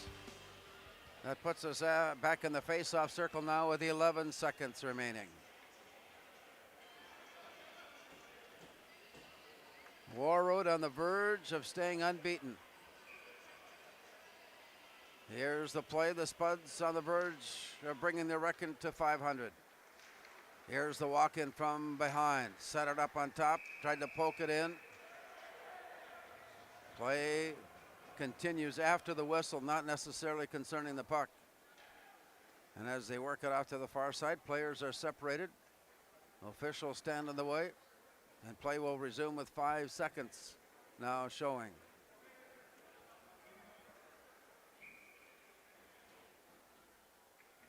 To the far side, the puck is down, and that's going to take us in. Well, we still got one more drop of the puck. With 3 seconds to go. And again into the circle, far side of Slukinski.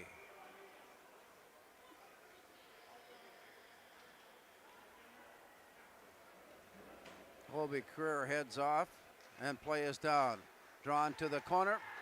Nia Ness is there, and the Warriors persevere and claim the win. We'll recap our game now as we take a look onto the ice. The teams are meeting for their traditional handshake, but what a outstanding performance by both teams tonight. And again, when you see the quality of these two teams battle it out, a lot of weight goes on to the performance of the two goaltenders, Moorhead's Kai Weigel and Warroad's Hampton Slukinski. They were outstanding tonight in goal to keep the game under control scoring-wise.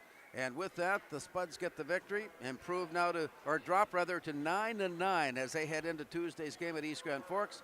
And with the win, Warroad, the number one team in Class A Minnesota hockey, stays unbeaten now at 18-0 as they will take on Bemidji on Tuesday. It was Ryan Lund to start the scoring. Jason Shagabe added a score for Warroad in the first period. It was 2-0. Ian Ness made it 2-1. Carson Pilgrim ended up with 2 goals scoring for the Warriors tonight, and so did Moorhead's. Well, that was it. Ian Ness and Aaron Ryerson getting the 2 goals for the Spuds. And so that wraps it up for tonight, as we have been involved in a hockey doubleheader here at Moorhead Sports Center. And the women's game, the girls' game prior to this, earlier tonight, it was Andover 5 and Moorhead nothing. And in our boys' game just completed, our final score, Warroad 4 and Moorhead 2.